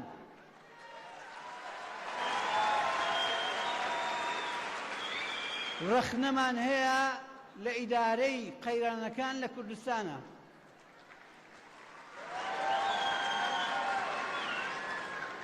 و هەوڵیشە دەین بە پێی توانای خۆمان لە بەغاوە لێرە لە کوردستان بە علاقاتی خۆمان لەگەڵ هێزە سیاسیەکان ئەم پرۆسەی چاککردنە ئەم ڕاستکردنەوەیە ئەنجام بین.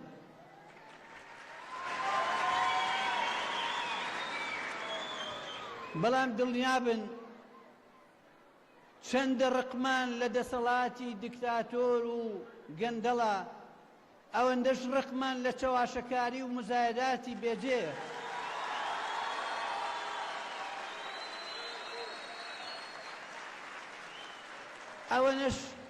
ئەوەنەش ناحەزین بەوەی کە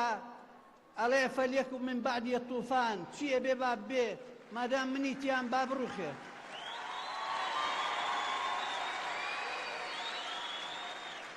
ئەو ڕەوتە ئەو بیرکردنەوەیە بیرکردنەوەیەکی جەهەنەمیە.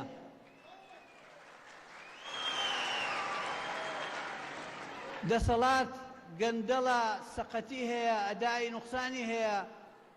ئەبێ مەردانە و ژیرانە بچینە مەیدان چاکی کەین. ئەبێ گەلی ئێمە هۆشیار بێتەوە بۆ ئەوەی بە دەنگەکەی خۆی بتوانێت تەمەی بکە، دەسەڵات تەمێ بکە. بەڵام دروست نییە بە چەواشەکاری بە فریودان خەڵکی ئێمە هەموو ڕۆژێ دەستی لە کونێکی ترا بگەزرێ.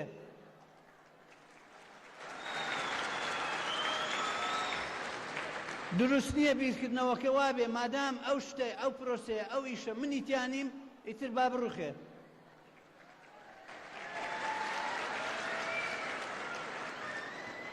با بڕوخێ منهەجی ئێمە نییە، با چاکیکەین منهەجی ئێمە.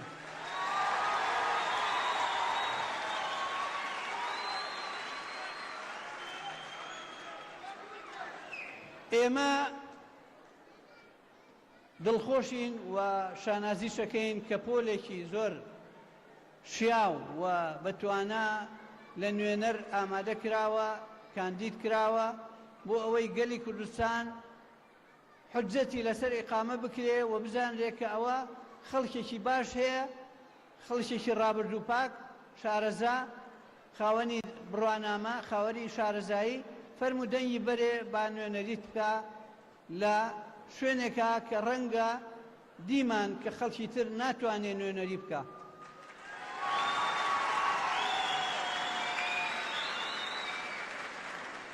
هەروەها دیمان کە خەڵکی ئێمە توانی نوێنەری بکە.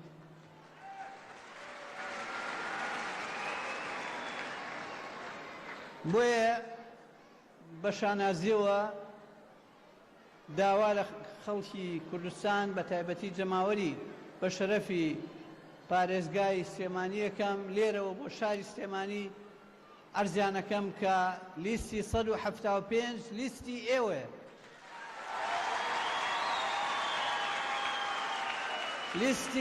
لیستی خەونەکانی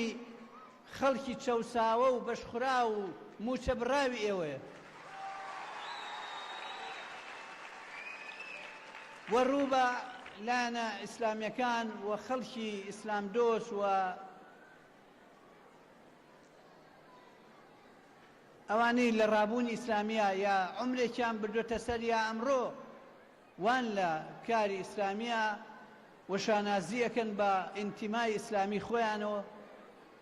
ڕوو بە ئەوان عەرزەکەم کە ئەوە ئەم لیستی خەونەکانی ڕابردوانمان ئەوانن سەبەخونا بالئیمان، سەروەرەکانمان مامۆستا مەلا عوسمان،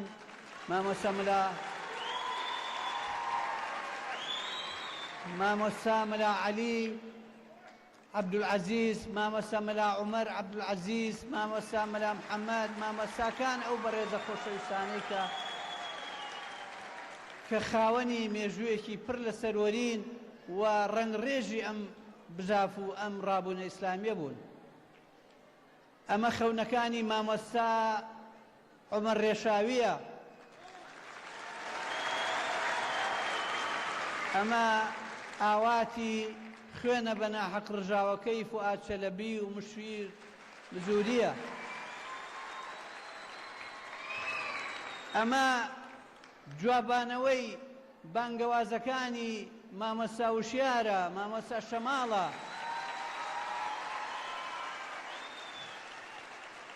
خۆتان مەشغوڵ مەکەن بە قسەی لاوەکی و وتی خەڵک. بزانن کە ئەم لیستە ئینشاء الله تعالی ئاواتەکانی سەحوەی ئیسلامی کوردستان بەجێنێ. و لێرەش دووبارەیەکەینەوە کە لێرە ئەمە هەنگاوی یەکەمە، هەنگاوەکانی تر بە ئەمانەتەوە دڵنیابن کە تەواوەکەین. جارێکی تر سوپاس بۆ ئامادەبوونتان، سوپاس بۆ هەموو لایەک. وەسەلام عەلەیکوم وەڕەحمەت الله.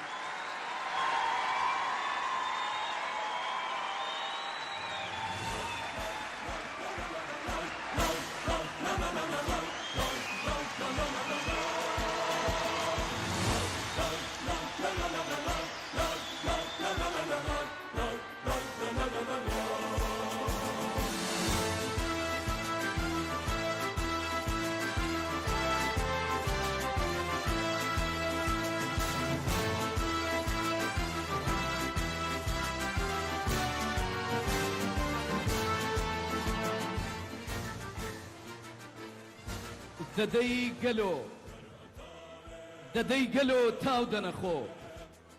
ئێستا کاتی حاصڵاتە، کاتی وەفا و پێزانین و ئەمەکداری و ڕێزی ڕەنجە، کاتی هێنانە سەرکاری کەسانی دەست و دڵپاکە، کاتی کاریگەر و جدی شایەتی دانی بە حەقە. دەهۆ گەلۆ بکەونەخۆ، دەنگتان بدەن بە لیستی مێژینە پاکی، پشتیوانی خەڵک و خاکی ئەم هەرێمە. دەنگ بدەن بە لیستی 175 ئیسلام خوازانی کوردستان کە خاوەنی ئارمی جوانی و دوو دەستی ئاشتی و برایەتین. ئامادەبوانی بەڕێز، ئەو ئاڵاسپیانەی بزوتنەوەی ئیسلامی ڕۆحی سپی و مێزەری سپی مامۆستا مەلا عەلیان دێنێتەوە یاد، کە ئەگەر ئەو لێرە بوایە بێگومان دەوپەڕی خۆشحاڵی و جۆش و خرۆشەوە بە ئارامی چاوی لێگەنا و هەموانی لە ناو ئەم کەرنەڤاڵەیە زیاتر و زیاتر دڵخۆشە کرد. بۆیە ئێستا وتەی پیاوێکی پڕ لە شەهامەت، هەڵوێست بەرز و خەمخۆرەکەی برایەتی بەڕێز مامۆستا شێخ عیرفان عەلی عەبدولعەزیز ڕابەری گشتی بزوتنەوەی ئیسلامی وتارێکتان پێشکەشەکە بەو پەڕی خۆشحاڵیەوە پێشوازی لێەکەین.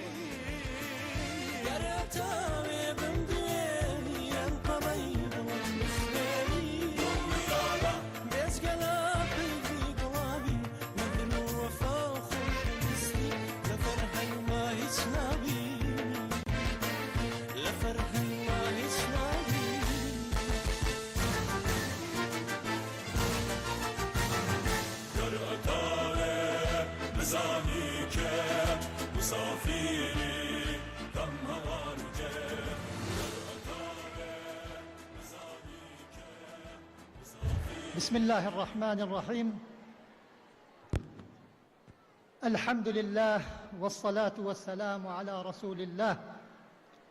اللهم صل على محمد وعلى آل محمد برا شیرینەکانم خوشکە عەزیزەکانم چ ئەوانەی لەم قاعا دانیشتوون چ ئەوانەی لە دەرۆی قاعەکەن بەداخەوە کە قاعەی دیارە لەمە گەورەتر نەبوو لە سلێمانیە خەڵکێکی زۆر لە دەرەوەیە داوای لێبوردنیان لێ یەکەین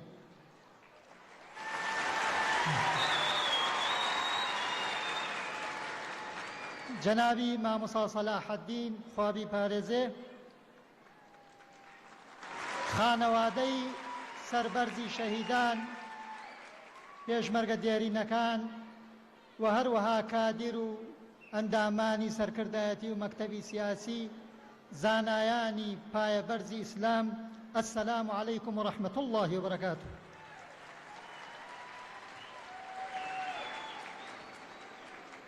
دیارە برا و خوشکی عەزیز ئەوەی کە پێویست بوو جەنابی مامۆستا سەلاحەددین فەرمووی بەڵام چەند خاڵێک ئیزافە بکەین بۆ قسەکانی جەنابی مامۆستا ئەو حاڵەتە ئیسلامی کە چەند جارێک قسەمان لەسەر کردووە بەرهەمی چییە لەم ڕۆژانە جەنابتان لەوەچێ زۆربەتان لە تۆڕە کۆمەڵایەتیەکانە دیمەنێکتان بینی کە ژنێکی موسڵمان بانخواز ئەبرێ بۆ پەتی سێدارە مناڵە بچکۆلەکەی باوەشەکە بە ملیە ئا لەو کاتا سەیری ئەو دیمەنە بکات ئەمە لەسەر چی تەنها لەسەر ئەوەی لا ئیلاهە ئیلا اللهی کردووە ژنە تەنها لەسەر ئەوەی کەوا پشتیوانی کردووە لە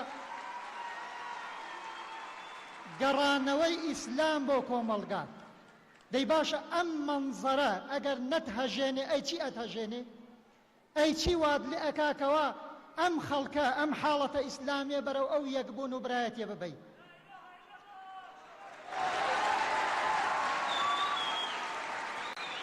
لەبەرەوە برای عەزیزم خوشکی بەڕێزم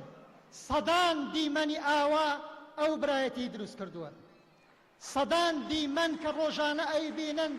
لە تۆڕە کۆمەڵایەتیەکان لە شاشەی تەلەڤیزیۆنەکان ئەوە وای کردووەکەوە هانی داوین کە ئەو حاڵەتە ئیسلامیە ئەبێ بەیەکۆ بین ئەبێ برابین ئەبێ ئینشاء الله کار و چالاکی وزەی ئەهلی ئیسلام لە کوردستانە ڕێکخەین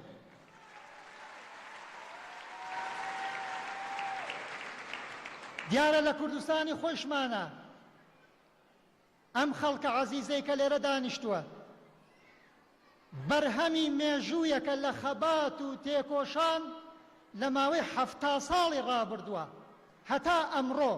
بە هەزارەها زانای ئاینی بە سەدان کادر بە خوێنی خۆیان بە کاتی خۆیان لە زیندانەکانە توانیان کەوە ئەو پەیامە عەزیمەی هەتا ئەمڕۆ بەو کاروانە بیگەینە ئەمڕۆ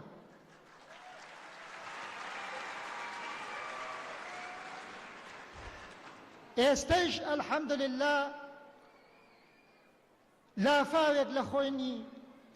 شەهیدانی بزوتنەوەی ئیسلامی کە هەر لەم شارە عەزیزە لە پشتی ئەم شاخەوە شەهیدێکی گەورەی مێزەرسپی بە ناوی مامۆستا مەلا عەلی سەرگەڵوو ئالەویا بەدەستی حیزبی بەعز لە کەمینە شەهید بوو تفاڵەکەی بە شانیەوە بوو بۆ دیفاع لە میلەتەکەی خۆی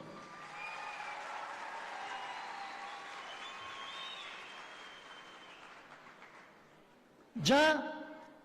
ئەمە سلێمانی ئەی بادینان ئەو خەڵکەی کە مزایەدە چییە و مزایەدەکە وەکو جەنابی مامۆستاش فەرمووی کاتێکە شێرە کوڕانی بادینان تاڵ بە سەهۆڵیان لێ ئەبەسرا کە ئازار ئەدران لە زیندانەکانە سەبر و مەقاومەتی ئەو شێرە کوڕانە لە بادینانە تاوای لێ هات لە بارەگاکانی خۆی ژیانە شەهیدیانەکردن بە مەزڵومی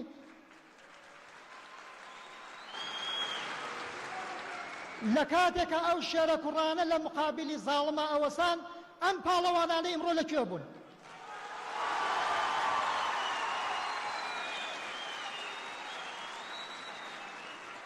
لەبەرەوە الحەمدولله بەتایبەت شێرە کوڕانی بادینان سەریان بە قەد کەژی جوودی بەرزە.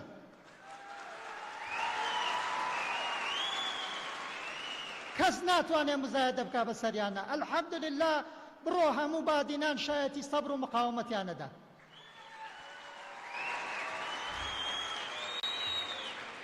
مەسەلەی زانایانی ئاینی کە الحەمدولله ئەوە خەڵکە زانێکە هەم ئێمەش و هەم جەنابی مام سەلاحەدین و برایانی یەکگرتوویش هەوڵ و توانامان ئەوەیە بۆی زانایانی ئاینی ئینشاء الله لە مەرجەعیەتێکا کۆکەینەوە بۆ ئەوەی شکۆ بگێڕینەوە بۆ مێنزەرەی مەلا، بۆ ئەوەی کەوا کەس نەتوانێ هیچ هێزێک و دەسەڵاتێ نەتوانێت دەست ببا بۆ زانایانی ئاینی. ئەگەر ئێمە ئەو پرۆژەمان ئینشاء الله سەر بگرێ 5,000 مەلا لە مەرجەعیەتێکا کۆ بکەینەوە، چه هێزێک ئەتوانێت سوکایەتی بکا بە ڕیشی مەلا بە مێزەرەی مەلا.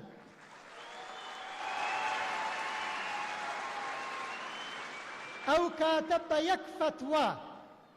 بڵێ ئەم هێزە سیاسی ئازاری داوم، ئەم هێزە سیاسیە قورئانەکەی سوتاندوم، ئەم هێزە سیاسیە ڕۆژانە سوکایەتیەکا بە دینەکەم، ئایا لە خەریتەی کوردستانە وجودی ئەمێنێ ئەو هێزە؟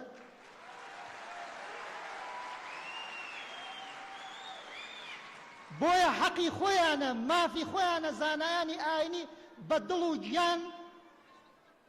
پشتیوانی بکەن لەم لیستە، لەبەرە ئەم لیستە ئینشاء الله ئەبێتە هۆی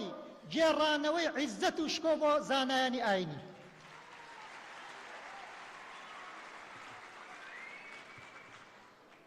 دەربارەی ئەو عەزیزانەیش کە تەشریفیان وەساوە، ئەو کاندیدا عەزیزانە، ئەمانە بۆچی جیاوازن لە لیستەکانی تر؟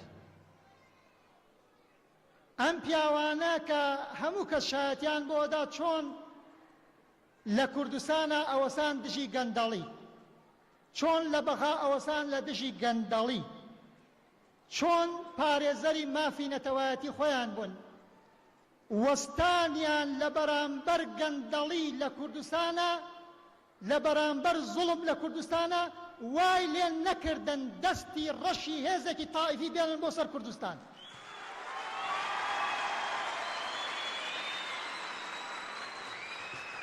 بۆیە کە ئەڵێم قیەم و ئەخلاق مهمە، ئەوە قیەم و ئەخلاق بوو وای کرد لەو شێرانە کە تەوازونی خۆیان بپارێزن بە درێژایی مێژوویش. ئەو هێزانەی کە دیفاعیان لە نەتەوەی کورد کردووە هەمیشە هێزێکی نەتەوەی ئاینی سنی بوون، بۆیە کەوە ئەم شێرانە کە فەخرەکەن بەوەی کە پارێزەری هەم نەتەوەکەی خۆیانن هەم مافی نەتەوایەتی خۆیانن، لە هەمان کاتیشا فەخرەکەن بەوەی کەوە ئەهلی سنە و جەماعەن.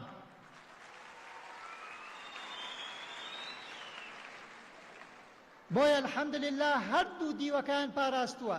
بە درێژایی مێژووی سەیری بکە، هەل لە شێخ عوبەیدوڵڵای نەهری، هەل لە قازی محەممەد،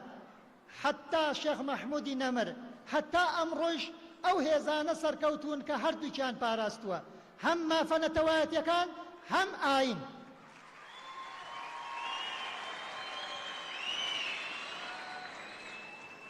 بۆیە لە ڕابردووە دیمان کە الحەمدولله کان ئەو ئەندام پەرلەمانە بەڕێزانە لە بەغا خۆشتان لە شاشەی تەلەڤیزیۆنەکان و ئەتان بینی هەم شەڕی مافی نەتەوەکەیان نەکرد و هەم نەیش وەکو خەڵکی تر ملیان نەوی نەکرد لە بەردەم ڕەشەبای تائیفەگەریە.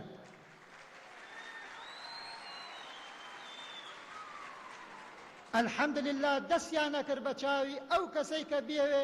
مافی نەتەوەکە و مافی ئاینەکەیان پێشێل بکات.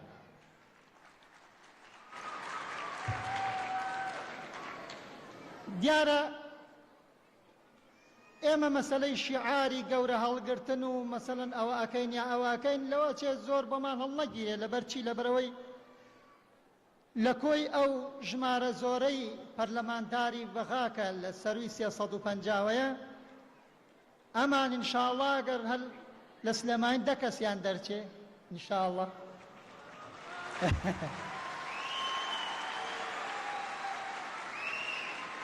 بە 10 کەسۆ لەوێ تەبعاً هیچیان پێ ناکرێت لە مقابلی 350 کەس بەڵام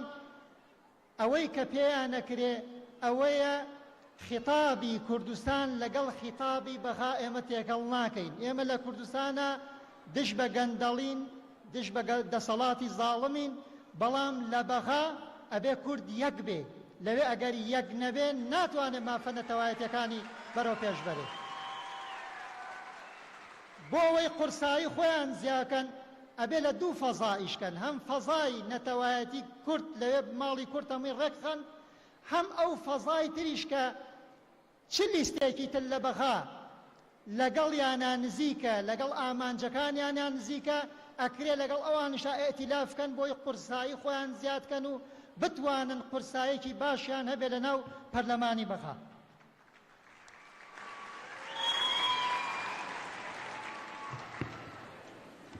دیارە ئێمە حکوومەت کام حکوومەتمانەوێ لە بەغا ئێمە حکوومەتێکمانەوێ لە بەغا کە حکوومەتێکی مەدەنی هاوڵاتی بێ یعنی حکوومەتێ بێ لە خزمەتی هاوڵاتیە حکوومەتێک بێ کە ئیمڕۆ پێوترە حکوومەتی خەدەماتی دوور بێ لە هەر جۆرە تەوژمێکی ئایدۆلۆجی یا تائیفی بۆیە ئەم شێرە کوڕانە ئینشاءڵڵا ئەوەی لە توانایان نابێ ئەوەیشی کە نزیک بێ لە بۆ بیر و بۆ چوونیانۆ هەوڵە دەنکەوا لە عێراقا حکوومەتێ بێتەکایە کە حکوومەتێ بێ دوور بێ لەو نەفەسە تائیفی و لەو نەفەسەی کە ئیستا ئەمڕۆ لە عێراقا حکومەکە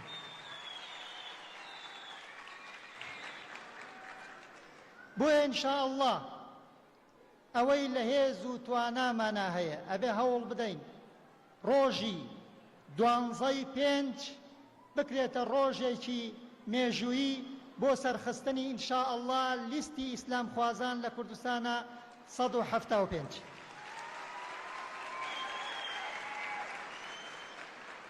و ئەو پیاوانەیش ئەلحەمدوللا بە قسەیانە بوو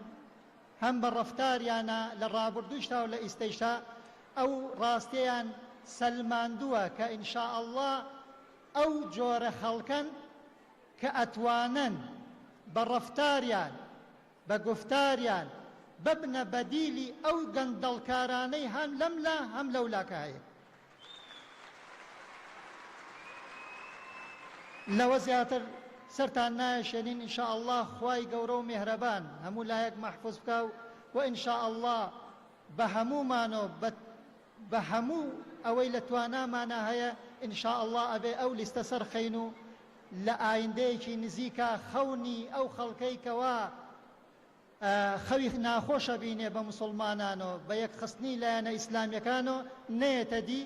و ئینشاءڵڵا ئەو لیستە بتوانێت سەرکەوتنێکی گەورە بەدەست بێنێ و کە سەرکەوتنیشی بەدەست هێنا دڵنیا بن ئەو کاتە بێتە هیوا و ئاواتی هەموو ئیسلام خوازانی کوردستان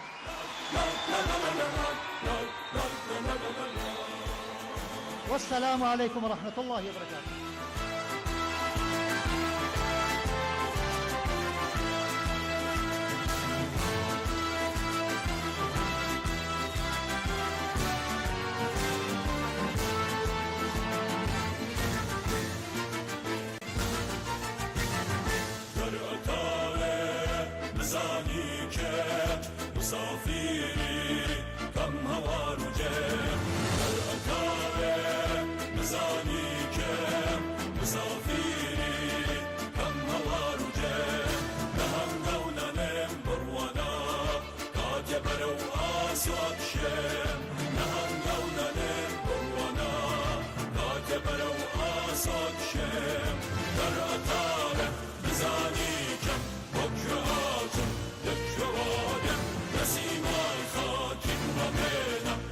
Sazani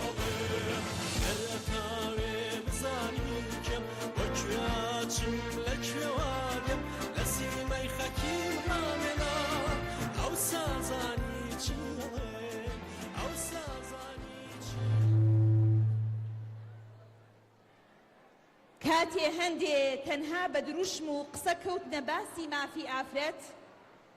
ئەوە ئەمان بوون خوشکانیان کردە پێشەنگ و هاوسەنگەری براکان و ژنیان بۆ کۆڕی خەبات و گۆڕەپانی بانگەواز و ناوجەرگەی کاری سیاسی و ناو حکومەت و پەرلەمان گێڕایەوە کاتێ هەندێ ویان زانی تەنها بە چەند قسە و باسێ لاوانینەوەی داهاتوو بۆ سیاسەتیان ملکەچەکەن ئەوە ئەمان بوون بە سێکوچکەی زانست پەروەردەداهێنان سەرکەوتوترین توێژی لاو و گەنج و قوتابیانیان پێشکەش بە داهاتووی گەل کرد کاتێ هەندێ بە داهاتی ڕەش و ڕووتی ئەم هەرێمە لە ئەوروپا ڕێن دەبوات ئەوە ئەمان بوون لە دەیان کۆنگرە و کۆڕدا بۆ داکۆکی لە دۆزی کورد زمانی گوڵ خەمی ئاشتی پەیامی ئاشبوونەوەیان کردە دیاری کاتێ هەندێ بە داهاتی گومرگی کورد بە باجی ڕەش و ڕووتانی کوردستانی چەندین جار ئابڵوقە لەسەر ڤێلا و باخ و ژماری بانکیان کردەوە پارەی مۆڵیان لە هەندەران دەشاردەوە ئەوە ئەمان بوون دەستی خێر و پڕخزمەتی دۆستەکانیان هێنایە ناو کوردستان و بە هەزاران پرۆژەی جۆرا و جۆرەوە کوردستانیان بوژاندەوە کاتێ هەندێ بوونە بووقی چاولێگەری و ڕەواژدەری بیری نامۆ ئەوە ئەمان بوون ڕەسەنایەتی میلەتیان ژیاندەوە دژی کۆیلایەتی فکری و پاشکۆیەتی وەستانەوە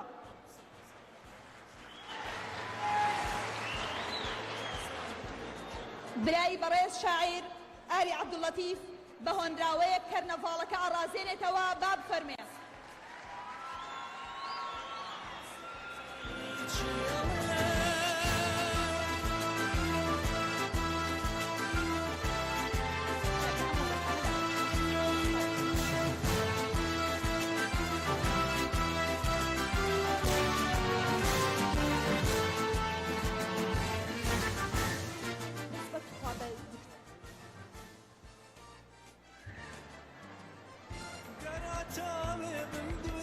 براوی خوای بەخشندەی مێهرەبان ترسنۆک نابێ بچێتە بەغدا مەگەر کوردستان قورکە بەسەردا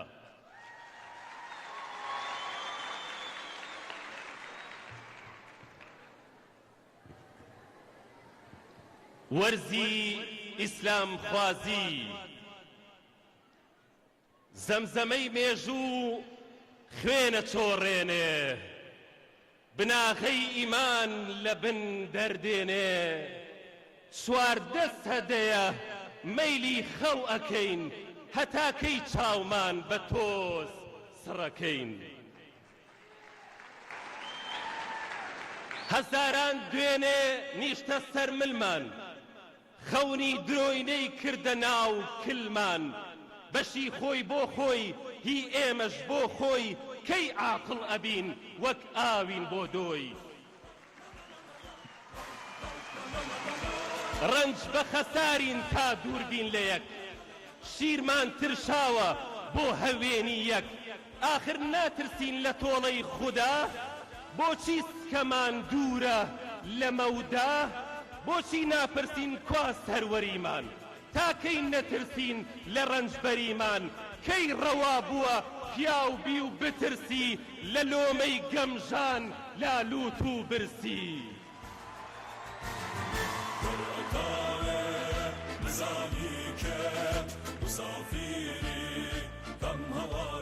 هانێ وەرزەکەی گوڵانی سەرکەش بڵێ وا هاتم پۆل پۆل و بەش بەش هەزارکانی بین یەک سەرچاوەیە زوبدەی ئەوینمان هەر ئەو ئاوەیە بڵێن بەشکۆی شاهەنشاهیمان ئەم جارە نابین سادە و پەشیمان ئاسۆی ئیمانمان وا هۆژەیەتی بەرزە ئاڵامان خۆی نۆرەیەتی بڵێن بە کوچە و شەقامی مەککە ئەم جار هەنگاوی کوردستان پاکە بەڕێکەوتووە کاروانەکەی نور پەیمانی خوایە کەمین بەڵام زۆر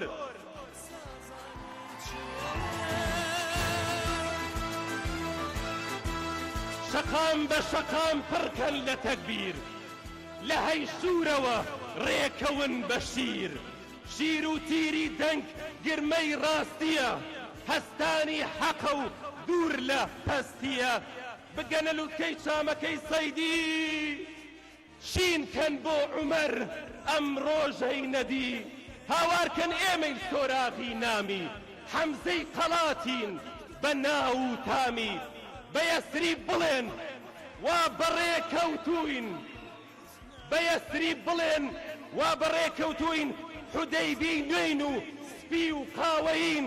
175 ژمارەمانە وەرزی جیهادی پەنجە و دڵمانە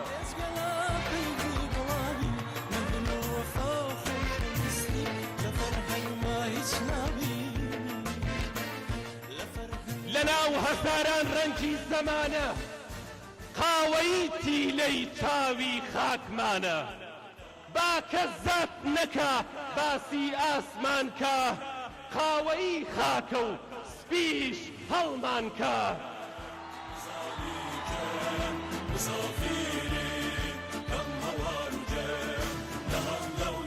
ئەو حەبلەی دوانەی ئومێد گرتوێتی ناپشڕێ تازە ئیمان بردوێتی بۆ ئایندەمان بەرزە سپێدە بانگی سەرکەوتن بۆ کەرکووک لێدە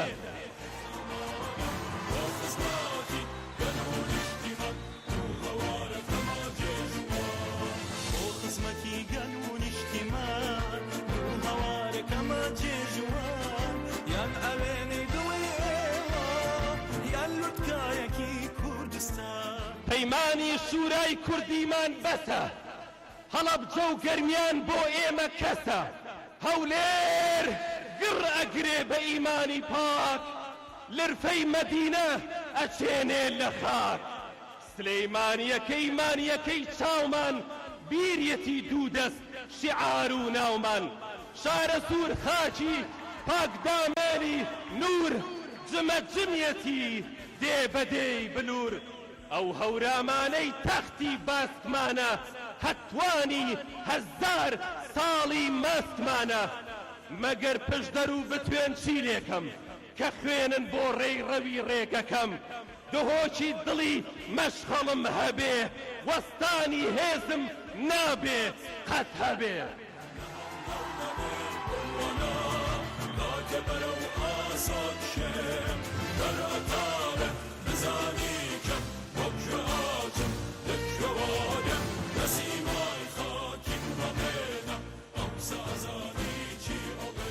کەلار چەمچەماڵ جوانەی ئازادی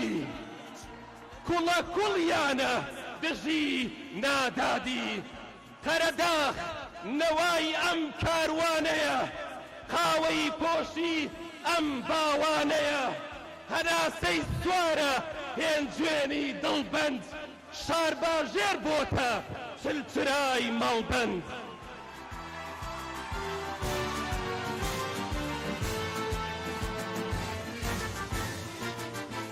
نامەی شنروێ گەشتۆتە ساخۆ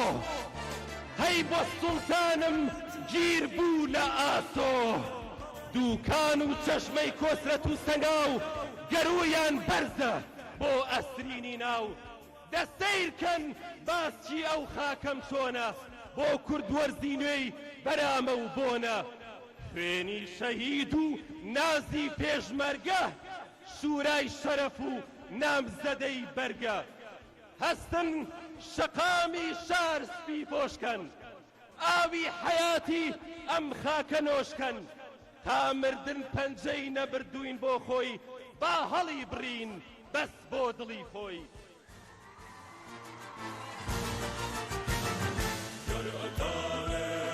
بزانی که مسافری کم هوار و جم توخوا چۆڵ مەکەن سەنگەری ڕیجال مەشنەون درۆی نەیڕەنگی دەجال مۆری پەنجەتان بکەن بە مێژوو ڕای ماڵن درۆ و خوێناوی ڕەژوو ئەم لیستە مۆری ئیسلام خوازانە بیان و گر دژی سادە و نەزانە هەوێن سپی بێ ماستی گەل دیارە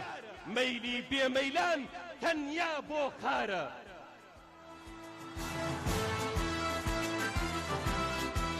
سەد و حەفتا و پێنج شەرەفی تۆیە بۆ ئازادی و داد هەشت نییە نۆیە مەبە بە ئاردی بندڕکی جەلات پەنجەت با بەرز بێ بە بیر و سەوات دوا کاروانەکەی پێشەوامانە سوورا و مەتەرێز خۆی نەوامانە وا ئیسلامەکەی کوردستانمانە دەنگی بڵندی سەر ئارانمانە ئامان دوا وێزگەی کەشتی تەمەنە دوا دیداری ئەو دیاری زەمەنە سوێنە خۆم ئەم شەو مەکە ناخەوێ بەسە بۆ مردن بێداری شەوێ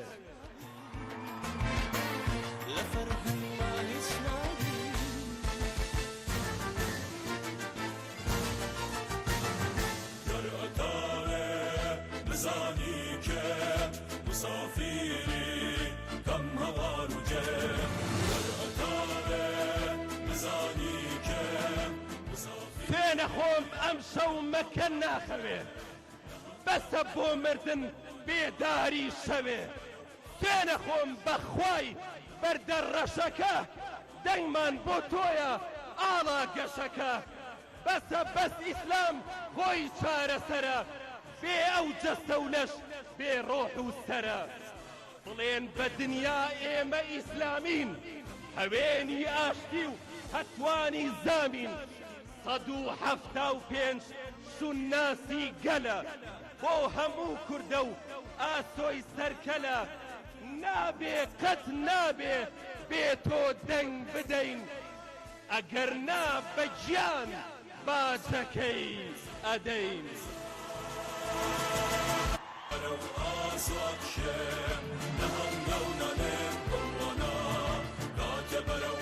آساد شم درتار بزانی جن جوبا روحی خمانم با خزماتی گلول اجتماع رو هوارت کما جیجوان با خزمتی گلول اجتماع رو هوارت کما جیجوان یاد عوینی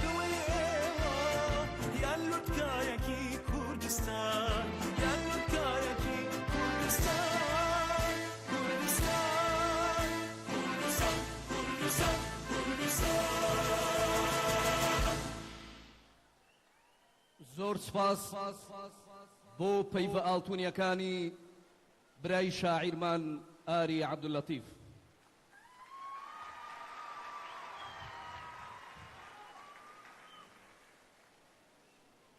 ئامادەبوانی بەڕێز و خۆشەویستی ئەم کەرنەڤاڵە شکۆدارە میوانێکی خۆشەویستمان لە شاری هەولێرەوە بانگ خوازە دەم و دەست پاکەکەی سەرۆکی لیستی 175 لە هەولێر بەڕێز حاجی کاروان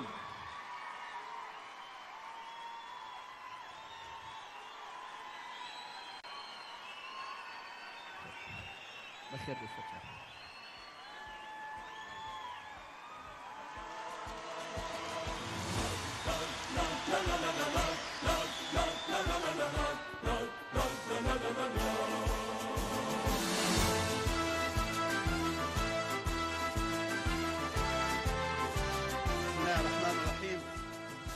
تەنها دوو دەقە لە خزمەتتانم بۆ گەیاندنی دوو پەیام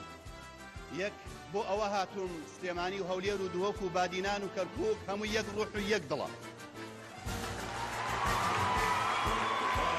بۆ ئەوە هاتووم پێتان بڵێم ئێمە لەمڕۆ لە دوێنێ و پێرێ و پار و پێرار گەرمترین نە چاوسوورکردنەوەی ناحەزان نە بوهتانی بوهتانکەران نە ڕق و چینەی بوغزینچیەکان نەک ئەوانەی کە ڕقیان لەم کاروانەیە ساردمانەکاتەوە هاتووم بە ئێوە بڵێم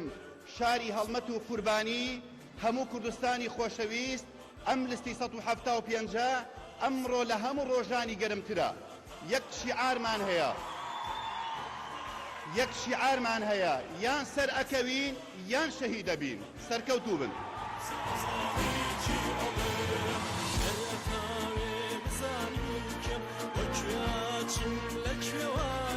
لە ڕێگامان کەند و لەند و دڕک و زیبێ گەلێ لەشکر لە ڕێمانە بەزی بێ هێزێ مێژوو شاهیدی نەبەزی بێ دوورە هەرگیز دەستەمۆی ناحەزی بێ بەڕێزان و خۆشەویستان خوشک و برایانی ئەزیز ئێوە وتەی دەنجێکی دلێر پیاوێکی حەقبێژ و بوێر پەرلەمانتارێک چەشنی شێر بەڕێز دکتۆر موسەنا ئەمین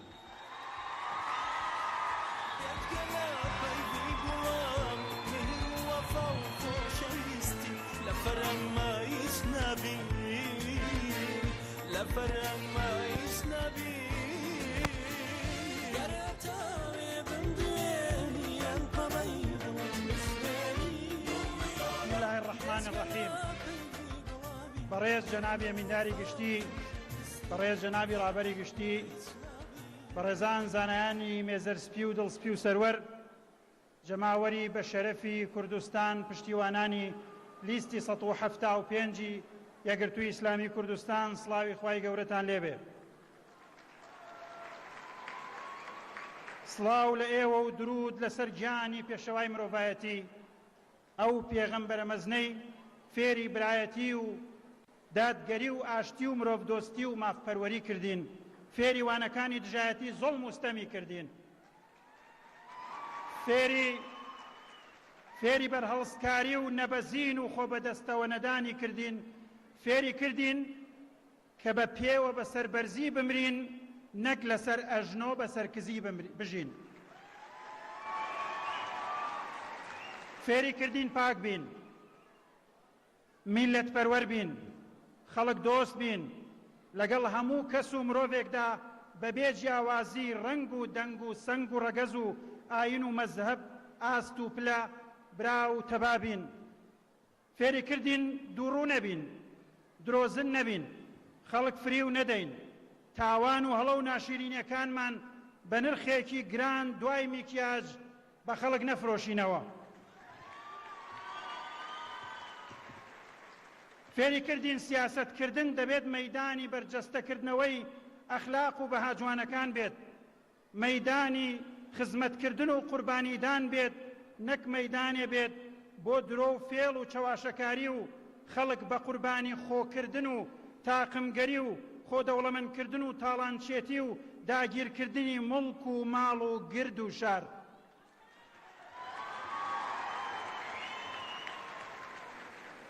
ئەو ئەمیندارە جوان و پاکەی ئێمە تا ئێستا ماڵی لە کۆڵانێکدایە قیر نەکراوە و هەندێک جار بەتەنکەر ئاوەکردن و کارەبایی بەردەوامی بەلاشی حکوومەتیشی نییە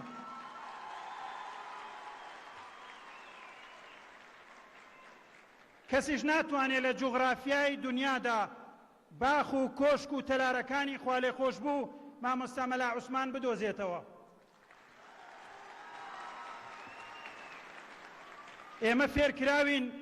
لە ئازارەکانی بێنازان و بێباوکان نزیک بین دۆستی هەژاران بین تیکەی خۆمانیان لەگەڵ بەشکەین هەموو کوچە و کۆڵان و شار و لادیەکانی نیشتیمان ئێمە بە خزمەت و ئاوەدانکردنەوە ئەناسێتەوە نەک بە شەڕ و گەندەڵی و فیز و پۆز تا ئێستەش ئێمە لەسەرەی نانەوا ڕادەوەستین هاوڕێی بەقاڵ و میوەفرۆشین بێحیمایە و چەک و تفەنگ دەچینە بازار ئاپۆڕای مۆنیکا و ڕیزە سەیارەی جامڕەشیشمان نییە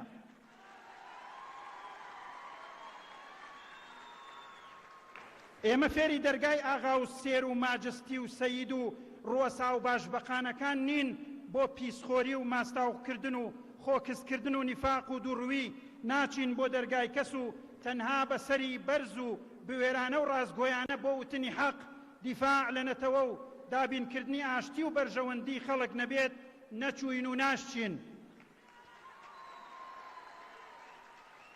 ئەم لیستی شەهیدە زیندوەکانی کیمیایی و کوڕە ئەنفال و ئاوارە و هەژارەکانە لیستی پسپۆڕ و خوێنەوارەکانە ئەوانەی بە هەژاری و دەربەدەری بوونە خوێنەوار و زانا و سیاست ناس نەک بە قبول خاز و گزیکردن و بردننی حەقی خەڵک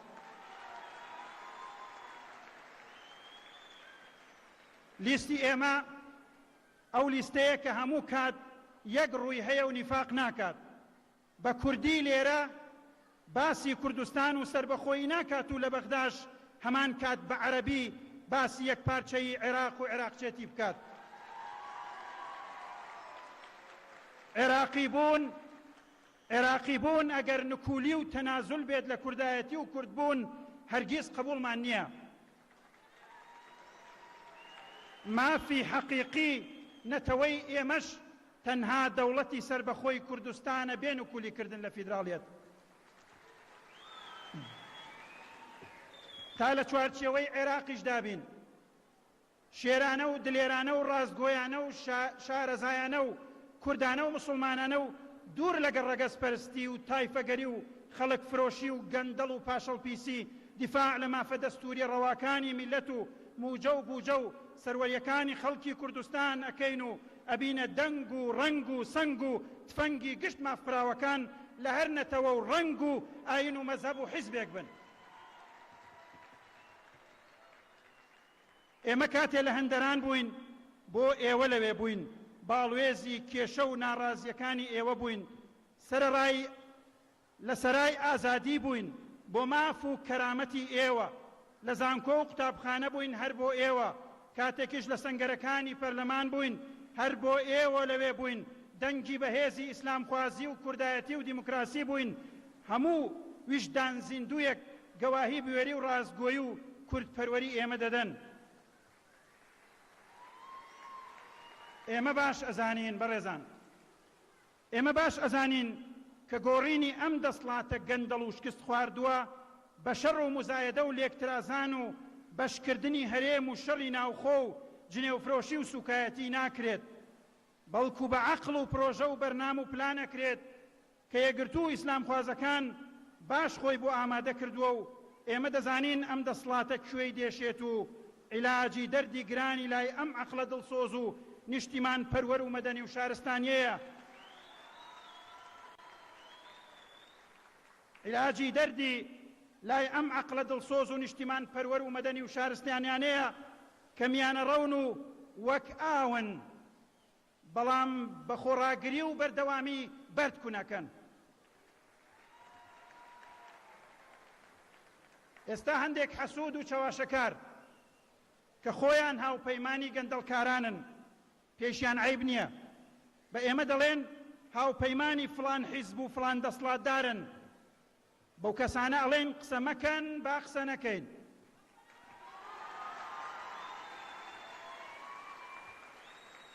کەمێک لە بەردەم ئاوێنەدا ڕاوەستن و سەیرێکی ڕابردوو ئێستاشتان بکەن، دواتر ڕووتان بێ باسی خەڵکی وەک ئێمە بکەن. ئێمە هەمیشە دژایەتی و نەفرەتمان کردووە لە گەندەڵ و گەندەڵکاران بە زەرد و سەوزەوە بێ جیاوازی.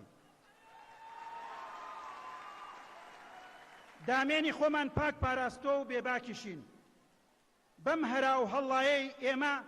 بەم هەرا و هەڵایەی ئێوە تەجویدی خۆمان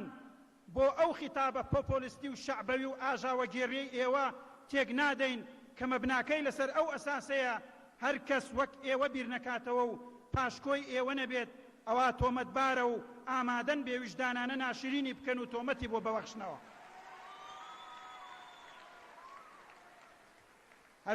هەر کەس وەک ئێوە بیر نەکاتەوە ئامادەن بێویژدانانە ناشرینی بکەن و تۆمەتی بۆ بەخشنەوە و بیان کەنە قوربانی بێ ئەزموونی و ناکارایی خۆتان و فەشەلتان و سەرکردەکانی خۆشتان هەندێکیان لە زمانی ئێوە پارێزراونین. ئێمە بەخوێن پێش هەمووتان بە سووتانی بارەگاکانمان بە بوێری پەرلەمانتارانمان لە جەرگەی ناوچەی زەرد و سەوز بە خۆپیشاندان و سەراکانی ئازادی کۆن و نوێمان ئۆپۆزیسیۆنمان دروست کرد. ڕاستگۆ بووین وتمان پەرلەمانی عێراقیش ئەکەینە سەرای ئازادی دش بە گەندەڵکارەکان و زاڵمەکانی بەغدا. پارێزەری گەلەکەمان بووین و لەو سۆنگەیەدا و لەو سەنگەرە داماینەوە. ئێمە کیمیاوی و ئەنفال و گۆڕی بە کۆمەڵ و دەستدرێژیەکانی کۆن و نوێمان لەبیر نەچووە. ئاڵاکەی کوردستان و دەیان شەهیدی پێشمەرگە و ئاوارەکانی دووز و کەرکووکمان لەبیرە. هەندێکتان دەستان لەسەر سنگدا دەنا و هەندێکیشتان دەمی خۆتان گرتبوو. ئێمە بەڵێ نەدەین چۆن بووین زۆر باشتر و بەهێزتر بین، دەنگ و چاو و زمانی ئێوە بین، کار بکەین بۆ مافە دەستوریەکانتان، ڕزق و موچە و شایستە دارایەکانتان، خەمی بنەماڵەی شەهیدان و ئەنفال و هەڵەبجە هەڵگرین، خەمی جوتیاران و هەژاران و پیشەوەران هەڵگرین، خەمی کەرکووک و ناوچە کوردستانیەکان بخۆین، شکۆی کوردستان و پێشمەرگە بپارێزین. بەغدا بۆ لاواز و پێلەرزی و نابێت. سەنگەری یەکەمی بەرگریکردنە لە ماف ئێستا مەتەرێزی بوون و مانەوەی ماف و سەروەریەکانمانە. ڕۆژی 12 ئایار بکەنە ڕۆژی وەفا بۆ ئیسلام خوازان و یەکگرتوو، بیکەن بە ڕۆژی سزا بۆ گەندەڵکاران و چەواشەکاران. سوێن بەخوا ئێمە سەرکەوتووین، لە کورسی دەسەڵات بین، لە گۆشەی زیندان بین، لە گۆڕستانی شەهیدان بین، ئێمە هەر سەرکەوتووین.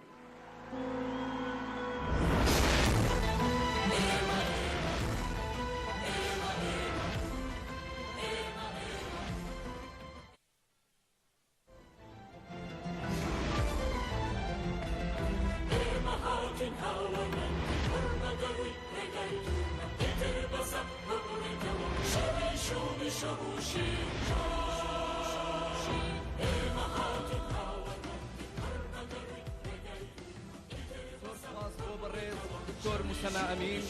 سەرۆکی لیستی 175 یەکگرتووی ئیسلامی کوردستان. زۆر سوپاس بۆ ئەو کاندیدە بەڕێزانەی کە لێرە لە خزمەت ئێوەی بەڕێز و خۆشەویستا وەساون. ئومێد دەکەین کە لە داهاتوودا لە پەرلەمان بیان بینینەوە. زۆر سوپاس بۆ ئامادەبوونتان، بفەرمونون بۆ شوێنەکانی خۆتان.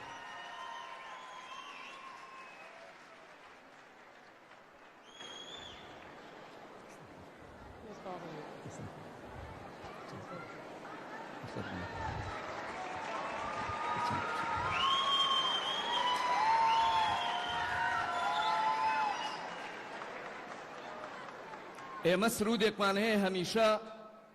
لە تەواوی هەڵبژاردنەکانە بە مارشی هەڵبژاردنەکان ناسراوە. هەڵەبژێرین هەڵەبژێرین هەڵەبژێرین کێڵێ مەروان حەمە خوشید با فەرمێ بۆ ئێرە. بە گۆرانی دەنگ دەدەم با بفەرمونون خۆی و کۆرسە جوانەکەی.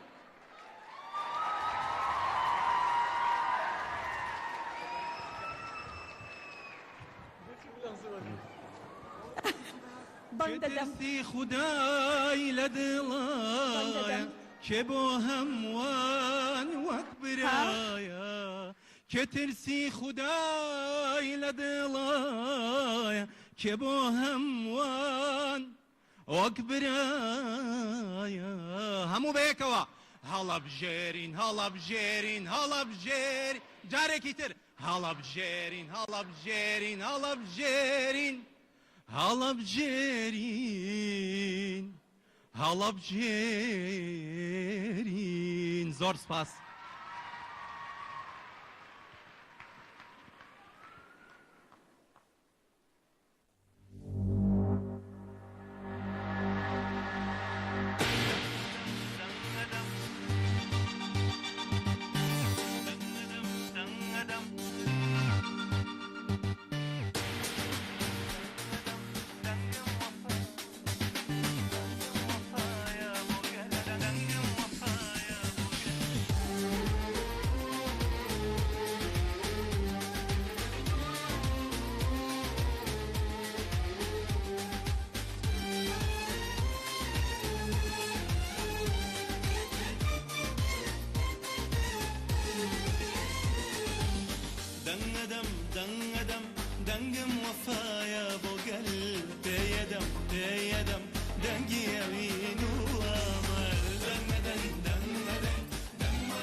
زۆر سپاس بۆ هونەرمەندی بەڕێز مەروان حەمە خورشید.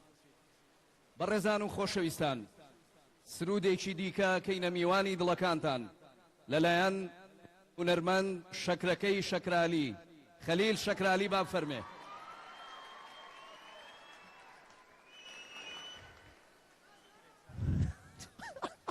ئەو دەمە و خۆش هینی سارەکانی دەبێت ئێستا سارەکانی شەڵەم.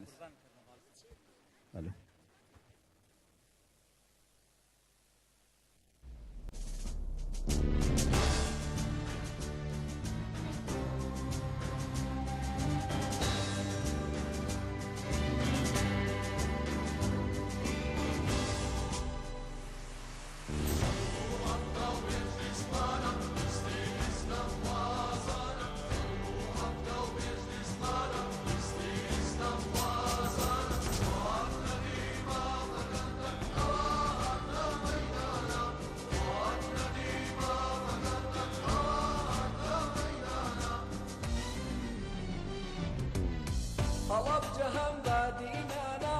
هەولێر سلێمانی و گەرمیان هەڵەب جەهەم بادینانە هەولێر سلێمانی و گەرمیان بیر و گەنجان شان بەشانە هەمووی بۆ تۆ پشتیوان بیر و گەنجان شان بەشانە هەمووی بۆ تۆ پشتیوانە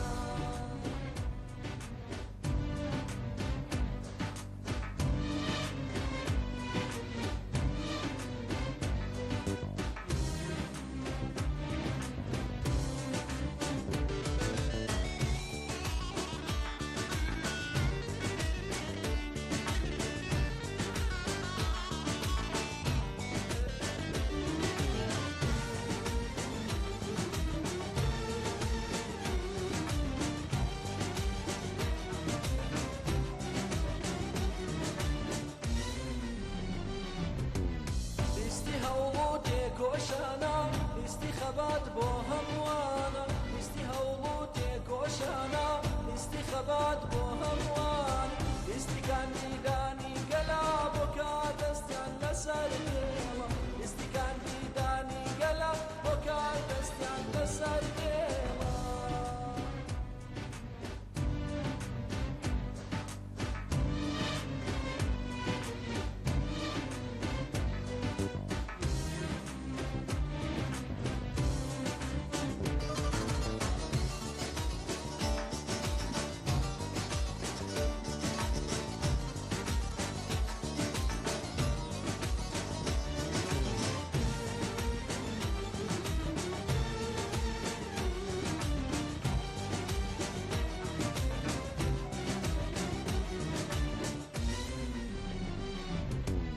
دەنگەران من بۆ ئێوەمە یەک و حەوت و پێنج شێوەمە دەنگەران من بۆ ئێوەمە یەک و حەوت و پێنج شێوەمە خەمێوە چوارچێوەمە بەرەو بەغدا بەڕێوەمە خەمێوە چوارچێوەمە بەرەو بەغدا بەڕێوەمە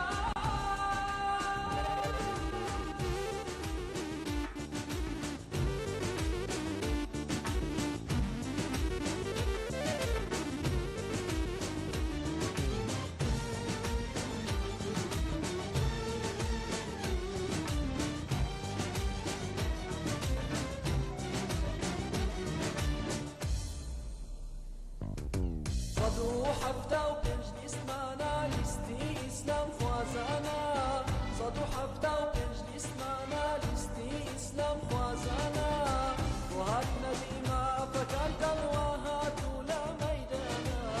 بۆ هاتنە دیمافەکانتان وا هاتوو لە مەیدانە حەفتا و پێنج لیستمانە لیستی ئیسلام خوازانە حەفتا و پێنج لیستمانە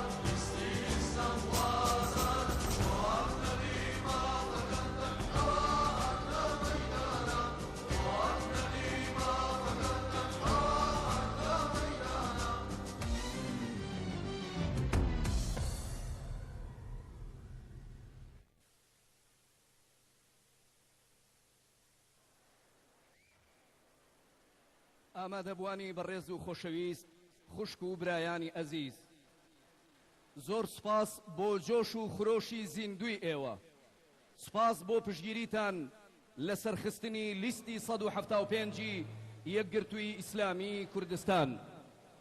بەڕێزان و خۆشەویستان، بە پێویستی ئەزانین زۆر بە گەرمی جارێکی تر سوپاسی هەموو لایەکتان بکەین و سوپاسی هەموو ئەو بەڕێزانە بکەین کە هاوکارمان بوون، بە تایبەتی برایانی هێزەکانی ناوخۆ، ئاسایش و پۆلیس، هەموو ئەو چاودێرە بەڕێزانەی کە لێرە هێمنی هۆڵەکەیان پاراست.